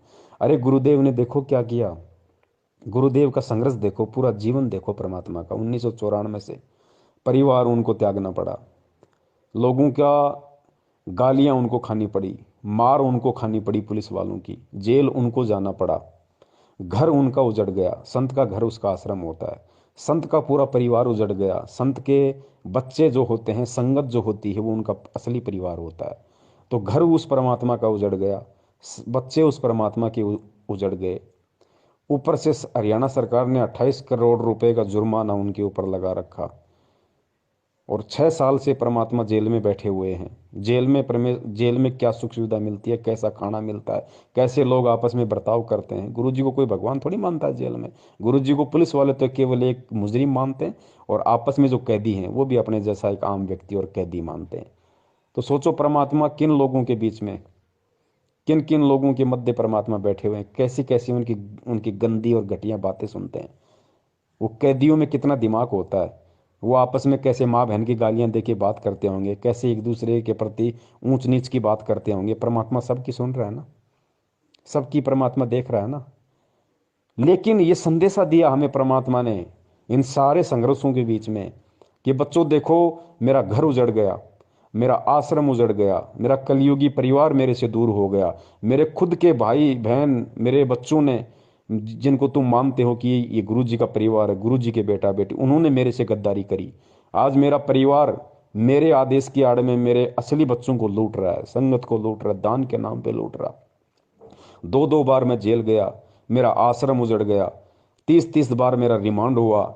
लेकिन बच्चों, मैंने अपने कबीर भगवान से एक सेकंड के लिए भी, एक क्षण के लिए भी अपने ध्यान नहीं हटाया। मैंने अविश्वास प्रकट नहीं किया कि मेरे साथ इतने जुल्म हो रहे हैं, मेरे साथ इतनी ज्यादतियां हो रही हैं। अरे 1 साल हो जाए, 2 साल हो जाए, चल जाए, 2-2 बार जेल, मेरे 3-3 मेरे आश्रम उजड़ गए, मेरे ऊपर ऐसे ऐसे झूठे लालछन लगा दिए गए, देशद्रोह जैसा मेरे ऊपर मुकदमा लगा दिया गया। लोग मुझे भड़वा कहते हैं, मुझे पाखंडी कहते हैं, मुझे ठग कहते हैं। कहाँ है भगवान? मैं इतना समर्पित हूं मैं कबीर भगवान के प्रति, मैंने मेरा सब कुछ दांव पे लगा दिया। आज वो कबीर भगवान कहाँ गया? आज क्यों नहीं आ रहा? पुण्यात्माओं, एक सेकंड के लिए भी गुरुदेव के मन में ये बात नहीं आई। और यही आज सबसे बड़ा उदाहरण परमात्मा पेश कर रहे हैं कि बच्चों, जिस प्रकार इतना सब कुछ होने के बाद भी जो तुम सहन भी नहीं कर सकते, जो मैं कर चुका हूं, और जो मैं आज सहन कर रहा हूं, वो तुम कभी जिंदगी में सहन भी नहीं कर सकते। और इतना होने के बाद भी मैंने एक क्षण के लिए भी अपने भगवान से मैंने नफरत नहीं की, मैंने अपने भगवान में दोष नहीं निकाला। मैंने भगवान से ये भी नहीं कहा कि भगवान आके मेरी रक्षा कर, मेरे साथ ऐसा क्यों हो रहा है, मैं तो सत्य की राह पे चल रहा हूँ। और मैंने तो सुना कि जो सच की राह पे चलता है भगवान उसके साथ होता है, आप कहाँ हो? एक सेकंड के लिए परमात्मा के मन में ये नहीं आया। तो पुण्यात्माओं, जब भगत की भूमिका में परमात्मा हमें इतना सब कुछ करके दिखा रहे हैं, तो हमने भी उसी स्थिति में आज रहना पड़ेगा। आज चाहे हमारा हाथ कट जाए, चाहे हमारे दोनों पैर कट जाए, चाहे हमारी जुबान कट जाए, चाहे हम बिल्कुल निर्धन हो जाएं, हम दरिद्र हो जाएं, आंखों के सामने बेटा मर जाए, बेटी मर जाए, माँ मर जाए, बाप मर जाए, परिवार उजड़ जाए, कैसे भी हमारे को चाहे हाथ में कटोरा लेकर रोड पे भीख मांगनी पड़ जाए, अंतिम समय तक चाहे हमारे को ये क्रिया करनी पड़ जाए, 2 साल नहीं, 10 साल नहीं, अगर 50 साल का जीवन है और कल हमारी मौत होनी है, और कल की मौत के 1 सेकंड तक यदि हमारे हाथ में कटोरा है और वो दुर्दशा है, और यदि हमें गुरु जी का नाम मिला हुआ है, तो ये गुरु जी उदाहरण पेश कर रहे हैं कि बच्चों, उस समय तक भी तुम्हारे अंदर मेरे प्रति, अपने गुरु के प्रति जरा सा भी विक्षेप नहीं आना चाहिए कि गुरु जी कहाँ है, भक्ति कहाँ है। मैं गुरु जी के लिए इतना सब कुछ मैंने कर दिया, इतना सब कुछ मैंने त्याग दिया, हर चीज़ मेरी बर्बाद हो गई, मैं रोड पे हूँ इतने वर्षों से, टाइम पे खाना नहीं मिल रहा। आज गुरु जी कहाँ गए? फिर कहाँ है भगवान? कहीं ऐसा तो नहीं कि मैंने मेरा जीवन बर्बाद कर दिया हो इनके पीछे लग के। पुण्यात्माओं, अंतिम समय भी यदि हमारे इतना सा भी विक्षेप, यदि ऐसी परिस्थितियों में भी यदि आ गया, तो उसी क्षण हम फेल हो जाएंगे। ठीक है, जो संघर्ष हमने किया, जो यात्राएं हमने सहन की इस भक्ति मार्ग में, वो परमात्मा पता नहीं हमारे को ब्रह्मा विष्णु महेश बना देगा, सारा दे देगा, सब कुछ दे देगा, अनंत युगों तक ऊपर राजा बना देगा, देवता बना देगा, महादेव बना देगा, लेकिन मोक्ष तो नहीं मिला जिसके लिए हम यहाँ पे भटक रहे हैं। तो पुण्यात्मा, इतना विश्वास हमने गुरुदेव पे रखना कर। खुद मालिक की वाणी है कि नाम सहित बेवतन भला, जो दर दर मांगे भीखा, और क्या हुआ छत्र की छाया चाला यो राजपाट दिल्ली का। पुण्यात्माओं, गुरुदेव ने यहाँ तक कह दिया कि बेटा अगर तेरे पास मेरा नाम है, तू यदि मेरी शरण में है, और यदि इस नाम लेने के बाद भी अगर ऐसी कोई नौबत आ गई कि नाम सहित बेवतन भला, अगर तेरे को देश निकाला दे दिया, तेरे ऊपर देशद्रोह का मुकदमा भी लगा दिया, नाम सहित बेवतन भला जो दर दर मांगे भीखा, अगर तेरे को हाथ में कटोरा लेके दर दर भीख मांगने की भी तेरे को नौबत आ गई, तो कहते हैं यो राजपाट, क्या हुआ छत्र की छाया चाला यो राजपाट दिल्ली का। तो अपने आप को किसी राजा से भी जो 24 घंटे ऐसो आराम में रहता, उससे भी खुश नसीब मानना, अगर नाम तेरे पास में है, चाहे भीख मांगनी पड़ जाए। पुणात्मा, बहुत ही ये रेयर समय है, इसको बोलते हैं रेयर समय, ये दोबारा नहीं आता। अनंत युगों में क्या पता कब बिल्ली के बाग का हमारा छिक्का टूटे, तब ये समय हमारा आएगा पुनः, नहीं तो नहीं आएगा। अब ये बहुर न ऐसा दाव, परमात्मा कहते हैं ना, समझा है तो सिर दर पाव, बहुर नहीं रे ऐसा दाव। अरे जो ऋषि मुनि, जो महात्मा जिनका हम जिक्र सुनते हैं, मार्कंडे जैसे, चुणक जैसे, और भी कितने परमात्मा ने उदाहरण बताए, विश्वामित्र जैसे, जिन्होंने इतने इतने हजारों वर्षों तपस्या की, अपना शरीर गाड़ दिया, सब कुछ दाव पे लगा दिया, किस लिए? केवल परमात्मा के दर्शनों के लिए। उनको मोक्ष का तो पता ही नहीं था, केवल परमेश्वर के दर्शनों के लिए, एक झलक पाने के लिए। और उन महापुरुषों को इतना परित्याग, इतना तप, इतना सब कुछ सहन करने के बाद भी एक सेकंड के लिए दर्शन तक नहीं दिए। इसी कबीर परमात्मा ने, इसी गुरु जी ने जो आज रात दिन हमारे को दर्शनों के प्याले पिला रहा है, दर्शन तक नहीं दिए उनको। तो पुण्यात्मा, ये कितना बड़ा हमारा सौभाग्य है कि खुद चल के परमात्मा हमें लेने आया है, खुद चल के, वरना परमात्मा को कोई हमारी आवश्यकता नहीं है। गुरु जी कहते हैं कि शीश उपाड़े भूई धरे, ऊपर मचके पांव, कबीर का घर शिखर में, तेरी गर्ज पड़े तो आव। गुरुदेव ने बताया कि हे नादान आत्मा, हे पुण्यकर्मी आत्मा, सरा अपने भाग्य को, अपने किस्मत को सरा, कि तू कितना पुण्यकर्मी है, जो खुद सतलोक का राजा तेरे लिए स्पेशल चल के आया, स्पेशल। वरना कहते हैं कि शीश उपाड़े भूई धरे, ऊपर मचके पांव। अगर तू उस परमात्मा को खुश करने के लिए, उस परमात्मा की एक झलक पाने के लिए, अगर तू अपने हाथ में तलवार लेके अपनी खुद की गर्दन काटे, फिर उस गर्दन को अपने पैर के नीचे रखे, कहते हैं शीश उपाड़े भूई धरे, भूई यानी भूमि, शीश उपाड़े फिर भूमि पर धरे, और ऊपर रखे पाव अपने ही शीश पे, फिर तू तेरा पैर रख।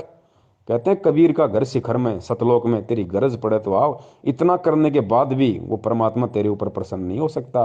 और आज सोच कितना सीधे तरीके से तुझे भगवान मिल गया, तेरी उंगली का नाखून भी नहीं उतरा और तुझे कबीर परमात्मा आके मिल गए, तेरी आंख खोलने से पहले तेरे सामने 38 साल का बन के खड़ा हुआ। तो पुण्यात्मा, भी हमारा भाग्य, हमारा सौभाग्य, हमारा अहोभाग्य। 7.5 अरब विश्व की जनसंख्या, जिसमें से 20 लाख उनके शिष्य, और 20 लाख में से 5-10 हजार सत्सेवक। पुण्यात्मा, सौभाग्य। और 5-10 हजार में से आज लोग जानते कितने को हैं? 200, 250, 400 को। ये परम सौभाग्य हमारा, ये मौका है पुण्यात्मा, इसको गंवाना नहीं है। अरे कहने को तो दुनिया खुद उस परमात्मा को भी देशद्रोही कह रही है, तो क्या हम भक्ति छोड़ दें, उनमें दोष निकाल दें? अरे उनको तो डबल डबल उम्र कैद होगी, वो तो जेल से बाहर नहीं आने वाले भाई, तो क्या हम अपना विश्वास तोड़ दें? तो कहने दो लोगों को, हमें गुरुद्रोही कहते हैं तो कहने दो, हमें ठग कहते हैं तो कहने दो। एक दिन खुद उनकी जुबान सूख जाएगी, खुद चुपचाप हो जाएंगे। ये विधान है परमात्मा का। लेकिन पुण्यात्माओं, अडिग अटल, गुरुदेव कहते हैं कि संत, सिंह और सूरमा ये सदा आगे को बढ़ते हैं, पीछे मुड़ के नहीं देखते ये। तो पुण्यात्माओं, हम संत भी हैं और हम संत के बच्चे भी हैं, हम सिंह भी हैं और हम सिंह के बच्चे भी हैं, हम सूरमा भी हैं और हम सूरमा के बच्चे भी हैं। ये डबल डबल रोल परमात्मा ने ऐसे दया कर रखी है आप और हमारे ऊपर। मालिक की खुद की वाणी है कि लख भर सूरा जूझ ही, लख भर सावंत दे, और लख भर यति जहान में, तब सतगुरु शरणा ले। आप और हम कौन सी आत्माएं हैं? गुरु जी कहते हैं याद कर लिया करो कभी, अगर ज्यादा दबाव डाल दे, और अगर कभी मन में ऐसा कोई दोष उत्पन्न हो जाए ना, तो इन वाणियों को याद कर लिया करो कि मैं कौन हूँ। हनुमान जी जैसे, गोरखनाथ जी जैसे तो हमारे पैर के नाखून के बराबर नहीं है, जिनके लोग घर में मूर्तियां बना के पूज रहे हैं। जब हम तत्व ज्ञान की गहराई में जाएंगे, परमात्मा कहते हैं लख भर सूरा जूझ ही, लख भर सावंत दे, लख भर सूरा, सूरा यानी सूरवीर। गुरु जी ने बताया कि लाखों जन्म तुमने सूरवीर के प्राप्त किए, लाखों जन्म सूरवीर के प्राप्त किए तुमने। और लख भर सूरा जूझ ही लख भर सावंत दे। सूरवीर से भी ज्यादा पुण्यकर्मी होता है सावंत दे वाला व्यक्ति, जिसके हाथ घुटनों से नीचे तक जाते हैं, एक या दोनों, उसको सावंत दे व्यक्ति कहा जाता है। तो कहते हैं लख भर सूरा जूझ ही लख भर सावंत दे। हम जितने भी बड़े बड़े जो सूरवीर हैं, भीम जैसे और जितने बड़े बड़े योद्धा सूरवीर हुए हैं जिनका हम जिक्र करते हैं, जो इतिहास में नाम लिखे होते हैं, कहते हैं बेटा तूने ऐसे ऐसे तो लाखों जन्म सूरवीर के प्राप्त कर लिए पहले, और लाखों जन्म तूने सावंत दे, आज तो कोई है नहीं पूरे विश्व में सावंत दे वाला, ऐसा पुण्यकर्मी आज विश्व में कोई है ही नहीं मानव शरीर में, क्योंकि गुरुजी हैं तो गुरुजी तो परमात्मा है, वो मानव की कैटेगरी में नहीं आते। उनके अलावा कोई सावंत दे व्यक्ति आज पूरी यहाँ पे पृथ्वी पे नहीं है। तो सोचो हमने ऐसे लाखों जन्म प्राप्त कर लिए। तो लख भर सूरा जूझ ही लख भर सावंत दे, और लख भर यति जहान में। यति, हनुमान जी यति थे, उन्होंने शादी नहीं की, कभी स्त्री भोग नहीं किया, उनको कहते हैं यति। एक होता है जति, जति वो होता है जो अपनी औरत के अलावा किसी की तरफ कुदृष्टि डालता भी नहीं है, वो होता है जति। जैसे लक्ष्मण जी थे वो जति थे। और एक होता है यति, यति मानी जिसने कभी शादी नहीं की, पूरा ब्रह्मचार्य का जीवन जिया, मानसिक रूप से भी कभी अपने मन में दोष पैदा नहीं किया, उसको कहते हैं यति। तो जति से बड़ा होता है यति। तो कहते हैं लख भर सूरा जूझ ही लख भर सावंत दे, लख भर यति जहान में। हमने हनुमान जी जैसे लाखों जन्म प्राप्त कर लिए पुण्यात्माओं। लख भर सूरा जूझ ही लख भर सावंत दे, लख भर यति जहान में, तब सतगुरु शरणा ले। उस आत्मा को, उस भगत को जो ऐसे ऐसे लाखों जन्म सूरवीर के प्राप्त कर चुका हो, लाखों जन्म सावंत दे वाले के, और लाखों जन्म हनुमान जी जैसे प्राप्त कर चुका हो, उस आत्मा को गुरुजी आज अपनी शरण में लेंगे। आज उस परमात्मा ने उस आत्मा को अपनी शरण में ले रखा है। अब ये ना समझना कि जितनों को शरण में लेखा है सभी ने लाखों जन्म पाए, नहीं। शरण क्या होती है, शरण के विषय में भी फिर गुरुजी ने बताया कि ताते सतगुरु शरणा लीजे, कपट भाव जो दूर करीजे। ये सतगुरु ये नहीं है कि वो जो सातु मंत्र दे दिए, सतनाम दे दिया, अपने गले में लॉकेट लटका लिया, हाथ में रक्षा सूत्र बांध लिया, 3 टाइम की आरती कर रहे हो और आपको गुरुजी ने शरण में ले लिया, नहीं। असल में गुरु की शरण क्या होती है, असल में इस वाणी पे कौन भगत खरा उतरेगा।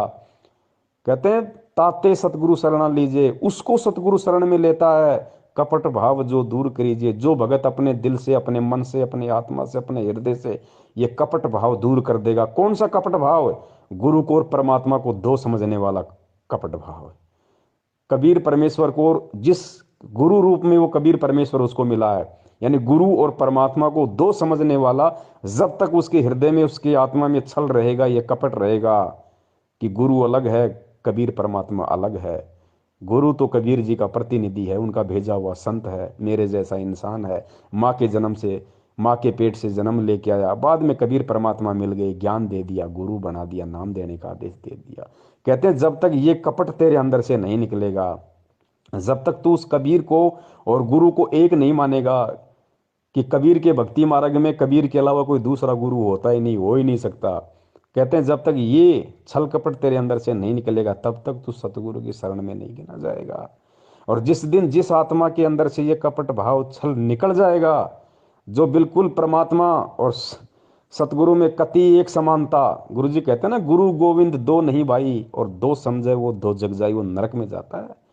नाम लेने के बाद भी ये वाणी है ना, जो भगत बन जाता है, जो इस कबीर मार्ग में सच्चे सतगुरु का, और उसके बाद भी यदि वो गुरु को और परमात्मा को दो मान के चलता है कि गुरु गोविंद दो नहीं भाई, और जो दो समझेगा कौन? जो गुरु बनाएगा, नहीं, उसको पता ही नहीं है क्या सिस्टम। तो गुरु की शरण में आने के बाद भी जब तक इंसान गुरु को और भगवान को दो मान के चलेगा कि गुरु गोविंद दो नहीं भाई, और जो दो समझेगा वो दो जग यानी नरक में जाए, ये परमात्मा की वाणी है। तो कहते ताते सतगुरु शरणा लीजिए, कपट भाव जिन दूर करीजिए, उसको गुरु जी अपनी शरण में लेगा। असल में जो गुरु और परमात्मा के भेद को, इस बीच की खाई को बिल्कुल काट देगा, समाप्त कर देगा, उसको दो दिखाई नहीं देगा, उसको अपने गुरु जी के अलावा कोई कबीर परमात्मा दिखाई ही नहीं देगा। फिर उस आत्मा का परमात्मा ज्ञान योग खोलते हैं, फिर उसके साथ 24 घंटे रहते हैं, कोई बाढ़ बाका नहीं कर सकता फिर उस आत्मा का। वह बोल नहीं सकी, इतना कहकर बहुत बुरी तरह फूट कर रोई। तो सिपाहियों ने बताया कि महाराज वहां ऐसे ऐसे बनी। वीर सिंह भी कान खड़े हो गए को तेरे की, क्यों जब तक वीर सिंह भी ने सोचा था ये साधारण व्यक्ति होगा, गुरुवत से अब हम गुरु को जब तक यही समझते हैं कि गुरु है तो सह, तो कोई लाभ नहीं है। कहते हैं गुरु मानस कर जानते वह नर कहीं अंध, फिर महादुखी संसार में आ गए यम के फंद। इतना महाराज ने गुरु को महत्व दिया है। अभी आपको चैप्टर प्रकरण सुनावांगे, इंसान होगा तो उस बात पर परख जाएगा। गरीबदास महाराज भी आए जब इंसान रूप में थे, रोटी भी खाया करते थे, पानी भी पिया करते, बच्चे भी ब्याहे, काम भी करा, नाम भी दिया करते थे। कोई गलती करता था हंस उसको धमकाया भी करते थे। महाराज कहते हैं चेतावनी में चूक नहीं भी क्या देऊंगा गाली। इतना बड़ा ग्रंथ लिखकर गरीबदास आखिर में कहते हैं बंदी छोड़ के चेतावनी में तो कसर ना छोड़ी, गाड़ दूं तेरे को जब तेरे इतनी समझ में नहीं आली। तो इन बातों को सुनकर जो विमुख हो जाते हैं गुरु की फटकार को सहन सम्मुख सहन करना चाहिए। जैसे हीरा घण पर धर का हीरे की पिछाड़ है कि घण का ऊपर रख के रण पर रख के ऊपर से घण मारा जाता है, जो फूट जाता है करच भी हो जाती है वो कच्चा हीरा होता है, और जो सम्मुख चोट सह कन्यो का न्यो रह से तो वो पक्का हुआ पूर्ण कीमत का हीरा हो जाता है। शब्द गुरु की शब्द को, गुरु की चोट को, शब्द की चोट गुरु मारा करे, चाहे वो किसी प्रकार से, चाहे आपने गुस्से में भी कहता नजर आवे, पर उसकी जो निशाना होगा आपका आत्म कल्याण उद्धार ही होगा। उसमें खरा उतर गया वो पारस है, और जो उसमें विमुख होकर के चलागा वो कुत्ते की जुनी में जागा, चाहे वो कितना सियाना बना रहे। मैं भी आ लिया और आप भी आ लिए इसमें। तो इस प्रकार उस वीर संग भी चरणों में पड़ गया, बंदी छोड़, मैं पापी जीव था, अभी तक मैं आपको केवल गुरु मान्या मालिक। कहने लगे बंदी छोड़, तने गुरु भी ना मान्या था बिराब तई। गुरु मान ले तो ये आपके मन में बात भी नहीं आ सके थी। गुरु और परमात्मा में कोई अंतर नहीं होता जब तक दो समझ कर चाला से। कबीर साहब कहते हैं वो कुत्ते की जुनी में जागा। फिर उसके मोक्ष में कोई संशय नहीं है पुण्यात्माओं। ये है राज इस भक्ति का, ये है पुण्यात्माओं असली वो तत्व ज्ञान जिसके विषय में गुरुजी कहते हैं कि इसका तुम्हें सार निकालना पड़ेगा, तुम्हें इसका निष्कर्ष निकालना पड़ेगा बच्चों, तुम्हें खुद निकालना पड़ेगा। चाहे इस जन्म में मेहनत करके निकाल लो, चाहे इस जन्म में सच्ची साध संगति करके निकाल लो, चाहे इस जन्म में इस ज्ञान को आधार बना के गुरुजी के सत्संगों का निष्कर्ष निकाल लो, या चाहे अगले किसी जन्म में निकाल लेना। तरीका यही है, और कोई तरीका इस भक्ति और भगवान को समझने का, सतलोक को जाने का दूसरा कोई रास्ता यहाँ पे नहीं है। तो पुण्यात्मा इसलिए दास निवेदन करता है, इसलिए दास बार बार लाइव संघ का समाधान में कहता है कि गुरुजी के हिसार जेल से बाहर आने तक यदि किसी को इस भक्ति मार्ग पे जीवित रहना है तो उनको वर्तमान में सतगुरुदेव जी ने जिन जिन आत्माओं को साध संगति के लिए निमित्त बनाया है, जिन जिन आत्माओं को वास्तव में सत्सेवक बनाया, आपने उनकी संगति करनी पड़ेगी। ये हम कोई अपनी तरफ से नहीं कह रहे, ये परमात्मा के विधान से।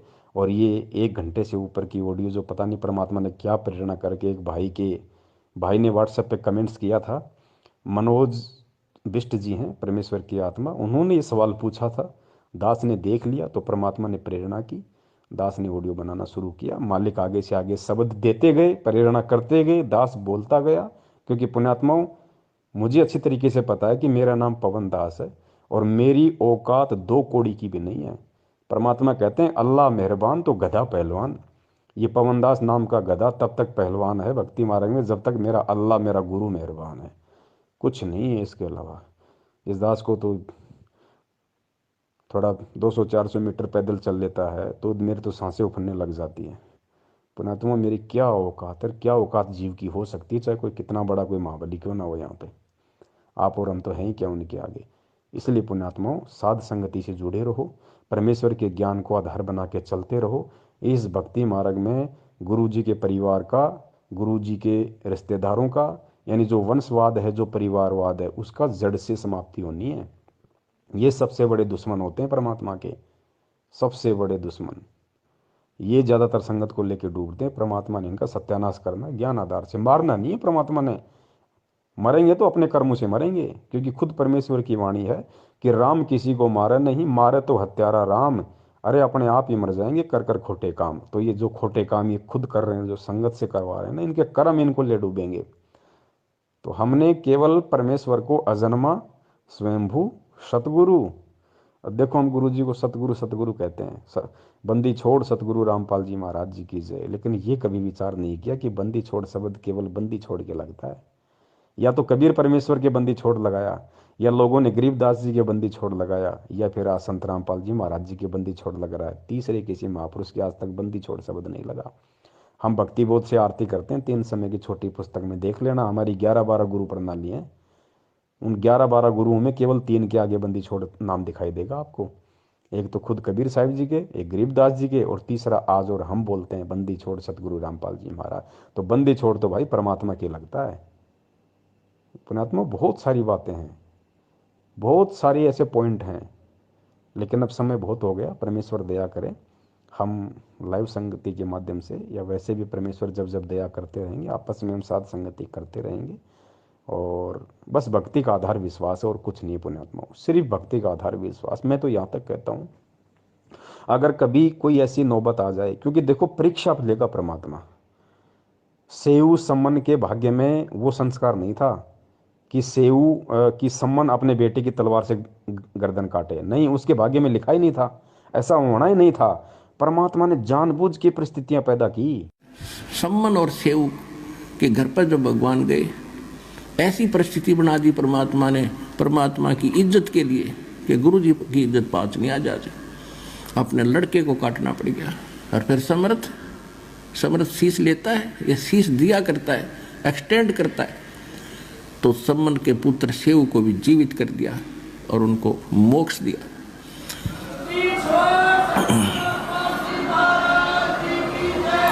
तो इसको कहते हैं नुक्ते ऊपर रिझ जाएगा रे, करोड़ कर्म जल जाए तुम्हारे। फिर हमारी एक गलती है जो सम्मन ने कर दी। उसने क्या गलती की? उसके मन में एक बात बैठ गई कि हे परमात्मा, मैं धनी होता तो सतगुरु की सेवा के लिए मुझे अपना बालक काटना नहीं पड़ता। अब लड़के की गर्दन काटना ये छोटी बात नहीं। और काट दी, फिर उसके बाद उसके दिल में ऐसी ठेस लगी कि ये मैंने क्यों करना पड़ा, कि मेरे पास धन नहीं था। अब वो धन न मांगता रहा, परमात्मा ने उससे जीवन में 1 नंबर का सेठ बना दिया। लेकिन सेऊ और उसकी मां ने की, उनको ज्ञान गजब का समझ में आ गया था, वो तो पार हो गए। ये सम्मन रह गया, माया माया करता, मृत्यु होगी। अगले जन्म में ये नौशेरवान नाम के एक शहर में नौशेर खान नाम का राजा बना, बादशाह बन गया, क्योंकि इतना दान सेक्रीफाइस कर रखा था। जब घना धन मालिक ने दिया, इसने डिट के फिर भी दान किया था, उस दान के प्रतिफल में यो बादशाह बन गया। जानबूझ के, क्योंकि परमात्मा एक तीर से अन्य को शिकार करते हैं। पहला तो परमात्मा ने आज पूरे विश्व के सामने और स्पेशली आज आप और हमारे को भक्ति और भगवान पे विश्वास दिलाने के लिए, एक भगत की महिमा बताने के लिए कि भगवान के लिए क्या कर गुजरने की एक हिम्मत होनी चाहिए भगत के अंदर। अगर जिसको मोक्ष चाहिए उसको, जो सम्मन ने किया, एक सेकंड भी विचार नहीं किया, अपने इकलौते पुत्र की गर्दन काट दी। पुण्यात्मा, आज हम नाखून काटते 5 बार सोचते हैं। तो परमात्मा ने आज के लिए उदाहरण बनाना था। दूसरा जो कमाल था, उसके मन में वहम हो गया था कि मेरे से बढ़ के गुरु जी की कोई सेवा नहीं कर सकता। परमात्मा ने उसका शरीर का पसीना निकाला, उसको बताया कि देख बेटा, भगत तो तूने भी देखे नहीं। और तीसरा, अपनी उन आत्माओं के परमात्मा ने वो पुण्य क्रम बनाने थे। वो परमात्मा ने ऐसा सिस्टम बनाया, ऐसा नुक्ता बनाया, ऐसी परिस्थितियां पैदा कर दी, और अपनी पावर से पुण्यात्मा को सम्मन की औकात नहीं थी, अपने बच्चे की गर्दन काटते। लेकिन परमात्मा ने हिम्मत दी उसको, परमात्मा ने प्रेरणा की, परमेश्वर ने हाथ चलाए उसके। और कहते हैं परमेश्वर ने वो नुक्ता बनाया वहाँ पे, और उस नुक्ते पे फिर खुद ही प्रसन्न हो गया, खुद ने सारा काम किया और खुद ही फिर प्रसन्न हो गया कि हाँ हो मेरे बेटे ने देख मेरे लिए, कि मेरे गुरुजी भूखे ना चले जाएं। मेरे गुरुजी अगर नाराज हो गए तो पूरे शहर का सत्यानाश हो जाएगा। पूरे शहर को बचाने के लिए, अपने गुरुदेव की इज्जत के लिए, कि अगर कल इस सेठ ने अगर राजा के सामने बता दिया कि इनका गुरुजी आया था, इनका गुरुजी चोरी करना सिखाता है, गुरुजी की बदनामी हो जाएगी। अपने गुरुजी की बदनामी के डर से, गुरुजी बदनाम ना हो इसके लिए अपने बेटे की गर्दन काट दी। आज उसी गुरु को जानबूझ के राजनीतियां कर करके बदनाम किया जा रहा है। सोचो हम कहाँ हैं पुण्यात्माओं। गुरुजी को गंदी राजनीति में धकेल दिया, गुरुजी का नाम ले लेके वोट डलवाए जा रहे हैं। सोचो, सेव और सम्मान की तुलना में आज का भगत समाज कहाँ है। तो ये ज्ञान योग और सद्बुद्धि परमेश्वर ने सत्सेवकों की खोल रखी है, जो आज दूध दूध और पानी को छान रहे हैं, नीर खीर का निबेरा कर रहे हैं। तो पुण्यात्माओं, ठीक इसी प्रकार परमेश्वर ने वो लीलाएं की सारी आप और हमारे को समझाने के लिए, इस भक्ति पे हमारे अंदर इतना विश्वास पैदा करने के लिए कि पुण्यात्माओं, अगर विश्वास नहीं है तो भक्ति नहीं है। अरे आज तो हम दिन रात सत्संग सुनते हैं, मोबाइल 24 घंटे हमारे हाथ में रहते हैं, टीवी चैनल हैं। सोचो, सम्मान कहाँ सत्संग सुनता था। कभी साल 2 साल 4 साल में मौका मिला, कभी गुरुजी के चला जाता है, गुरुजी आ जाते तो नहीं। उस समय कहाँ मोबाइल था, कहाँ वो अपनी चूड़ी बनाते बनाते सत्संग सुनता था भाई। और बिना सत्संग सुने ज्ञान आधार हो नहीं सकता। तो पुण्यात्माओं, आज हम उन आत्माओं के सामने कहाँ टिकते हैं। आज तो हमने कुर्बान हो जाना चाहिए गुरु जी के ऊपर, मर मिटना चाहिए हमारे हमारे परमपिता परमेश्वर सतगुरु रामपाल जी महाराज जी के ऊपर की परमात्मा आपने कैसे दया बख्शी। आज हम अगर एक दिन गुरु जी के सत्संग ना सुने तो आत्मा खाली खाली हो जाती है। और सोचो, उस समय तो वो 4-4 साल सत्संग नहीं सुनते थे गुरु जी के, फिर भी इतनी उनमें उनमें हिम्मत, दृढ़ता। तो पुण्यात्माओं, आज फिर हम क्यों पीछे हट रहे हैं। और आज भी यदि हम इस मौके को चूक गए तो इसलिए गुरु जी कहते हैं कि दोबारा ये दाव नहीं लगेगा, फिर नहीं लगेगा ये दाव दोबारा। तो पुण्यात्मा, बहुत सारी बातें हैं। परमेश्वर दया करें, हम ऐसे ही एक दूसरे भाई बहन आपस में जुड़े रहें। और हमारे जितने भी भगत भाई बहन जो सतलोक आश्रम मैनेजमेंट हरियाणा के पीछे बेचारे भोलेपन में लगे हुए हैं, पुण्यात्मा हमारा, आप ये सोच लो कि हमारे वो भगत भाई बहन जो 70% हैं जो मैनेजमेंट के पीछे, आप ये मत समझ लो कि उनको कसाई ने बाड़े में कैद कर रखा है। ये सतलोक आश्रम मैनेजमेंट हरियाणा काल रूपी कसाई है साक्षात, और इसने उन भक्तों को बाड़े में कैद रखा है। अब हमारी जिम्मेदारी क्या है। अब हमने उन भक्तों को वहाँ से मुक्त करवाना है गुरु जी के आशीर्वाद से। और मुक्ति का साधन एक ही है उनका, कि हम उन तक ये संदेश से पहुँचाते रहें। ये ऑडियो वीडियो मैसेज लाइव के वीडियो हम उनको ना चाहते हुए भी शेयर करते रहें, चाहे वो हमें गालियाँ दें, चाहे हमें डराएं, चाहे धमकाएं।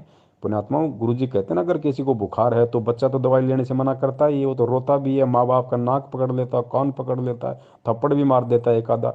लेकिन क्या माँ बाप उसको दवाई नहीं पिलाते? पिलानी पड़ेगी, उनको पता है कि ये नादान है। तो इसी प्रकार हमने हमारे भगत भाई बहनों तक, चाहे व्हाट्सएप के ग्रुप हो, चाहे फेसबुक के ग्रुप हो, चाहे सोशल मीडिया का कोई भी प्लेटफॉर्म हो, हमने हर संभव कोशिश करके अपने उन भाइयों तक हमने संदेश से पहुंचाने हैं। चाहे वो हमें अच्छा कहें, चाहे हमें वो बुरा कहें, हमें परमेश्वर के प्रति अपना एक शिष्य धर्म निभाते हुए हमने ये कर्म करना है। बाकी खेल सारा परमात्मा का। तो सत्साई पुण्यात्माओं, बंदी छोड़ सतगुरु रामपाल जी महाराज की जय। तो यहाँ महाराज गरीबदास जी कहते हैं कि भाई इतनी बात समझ के भी जय तेरा पल्ला नहीं पड़ती, फिर तब है तेरी मर्जी। गरीब सतगुरु मिले तो क्या करे, अंदर बाद विवादे, सिर जम डंडा खात हैं, चाहे करोड़ मिलो भावे साध। के सतगुरु गुरु मिल भी जावे और या बात फिर भी पल्ला नहीं पड़े तो के करे बेचारा। गुरु वो कह ही सका है, भी रो सका है, बता सका आपको, बाकी इस पर अमल करना तो आपके भाग की बात है।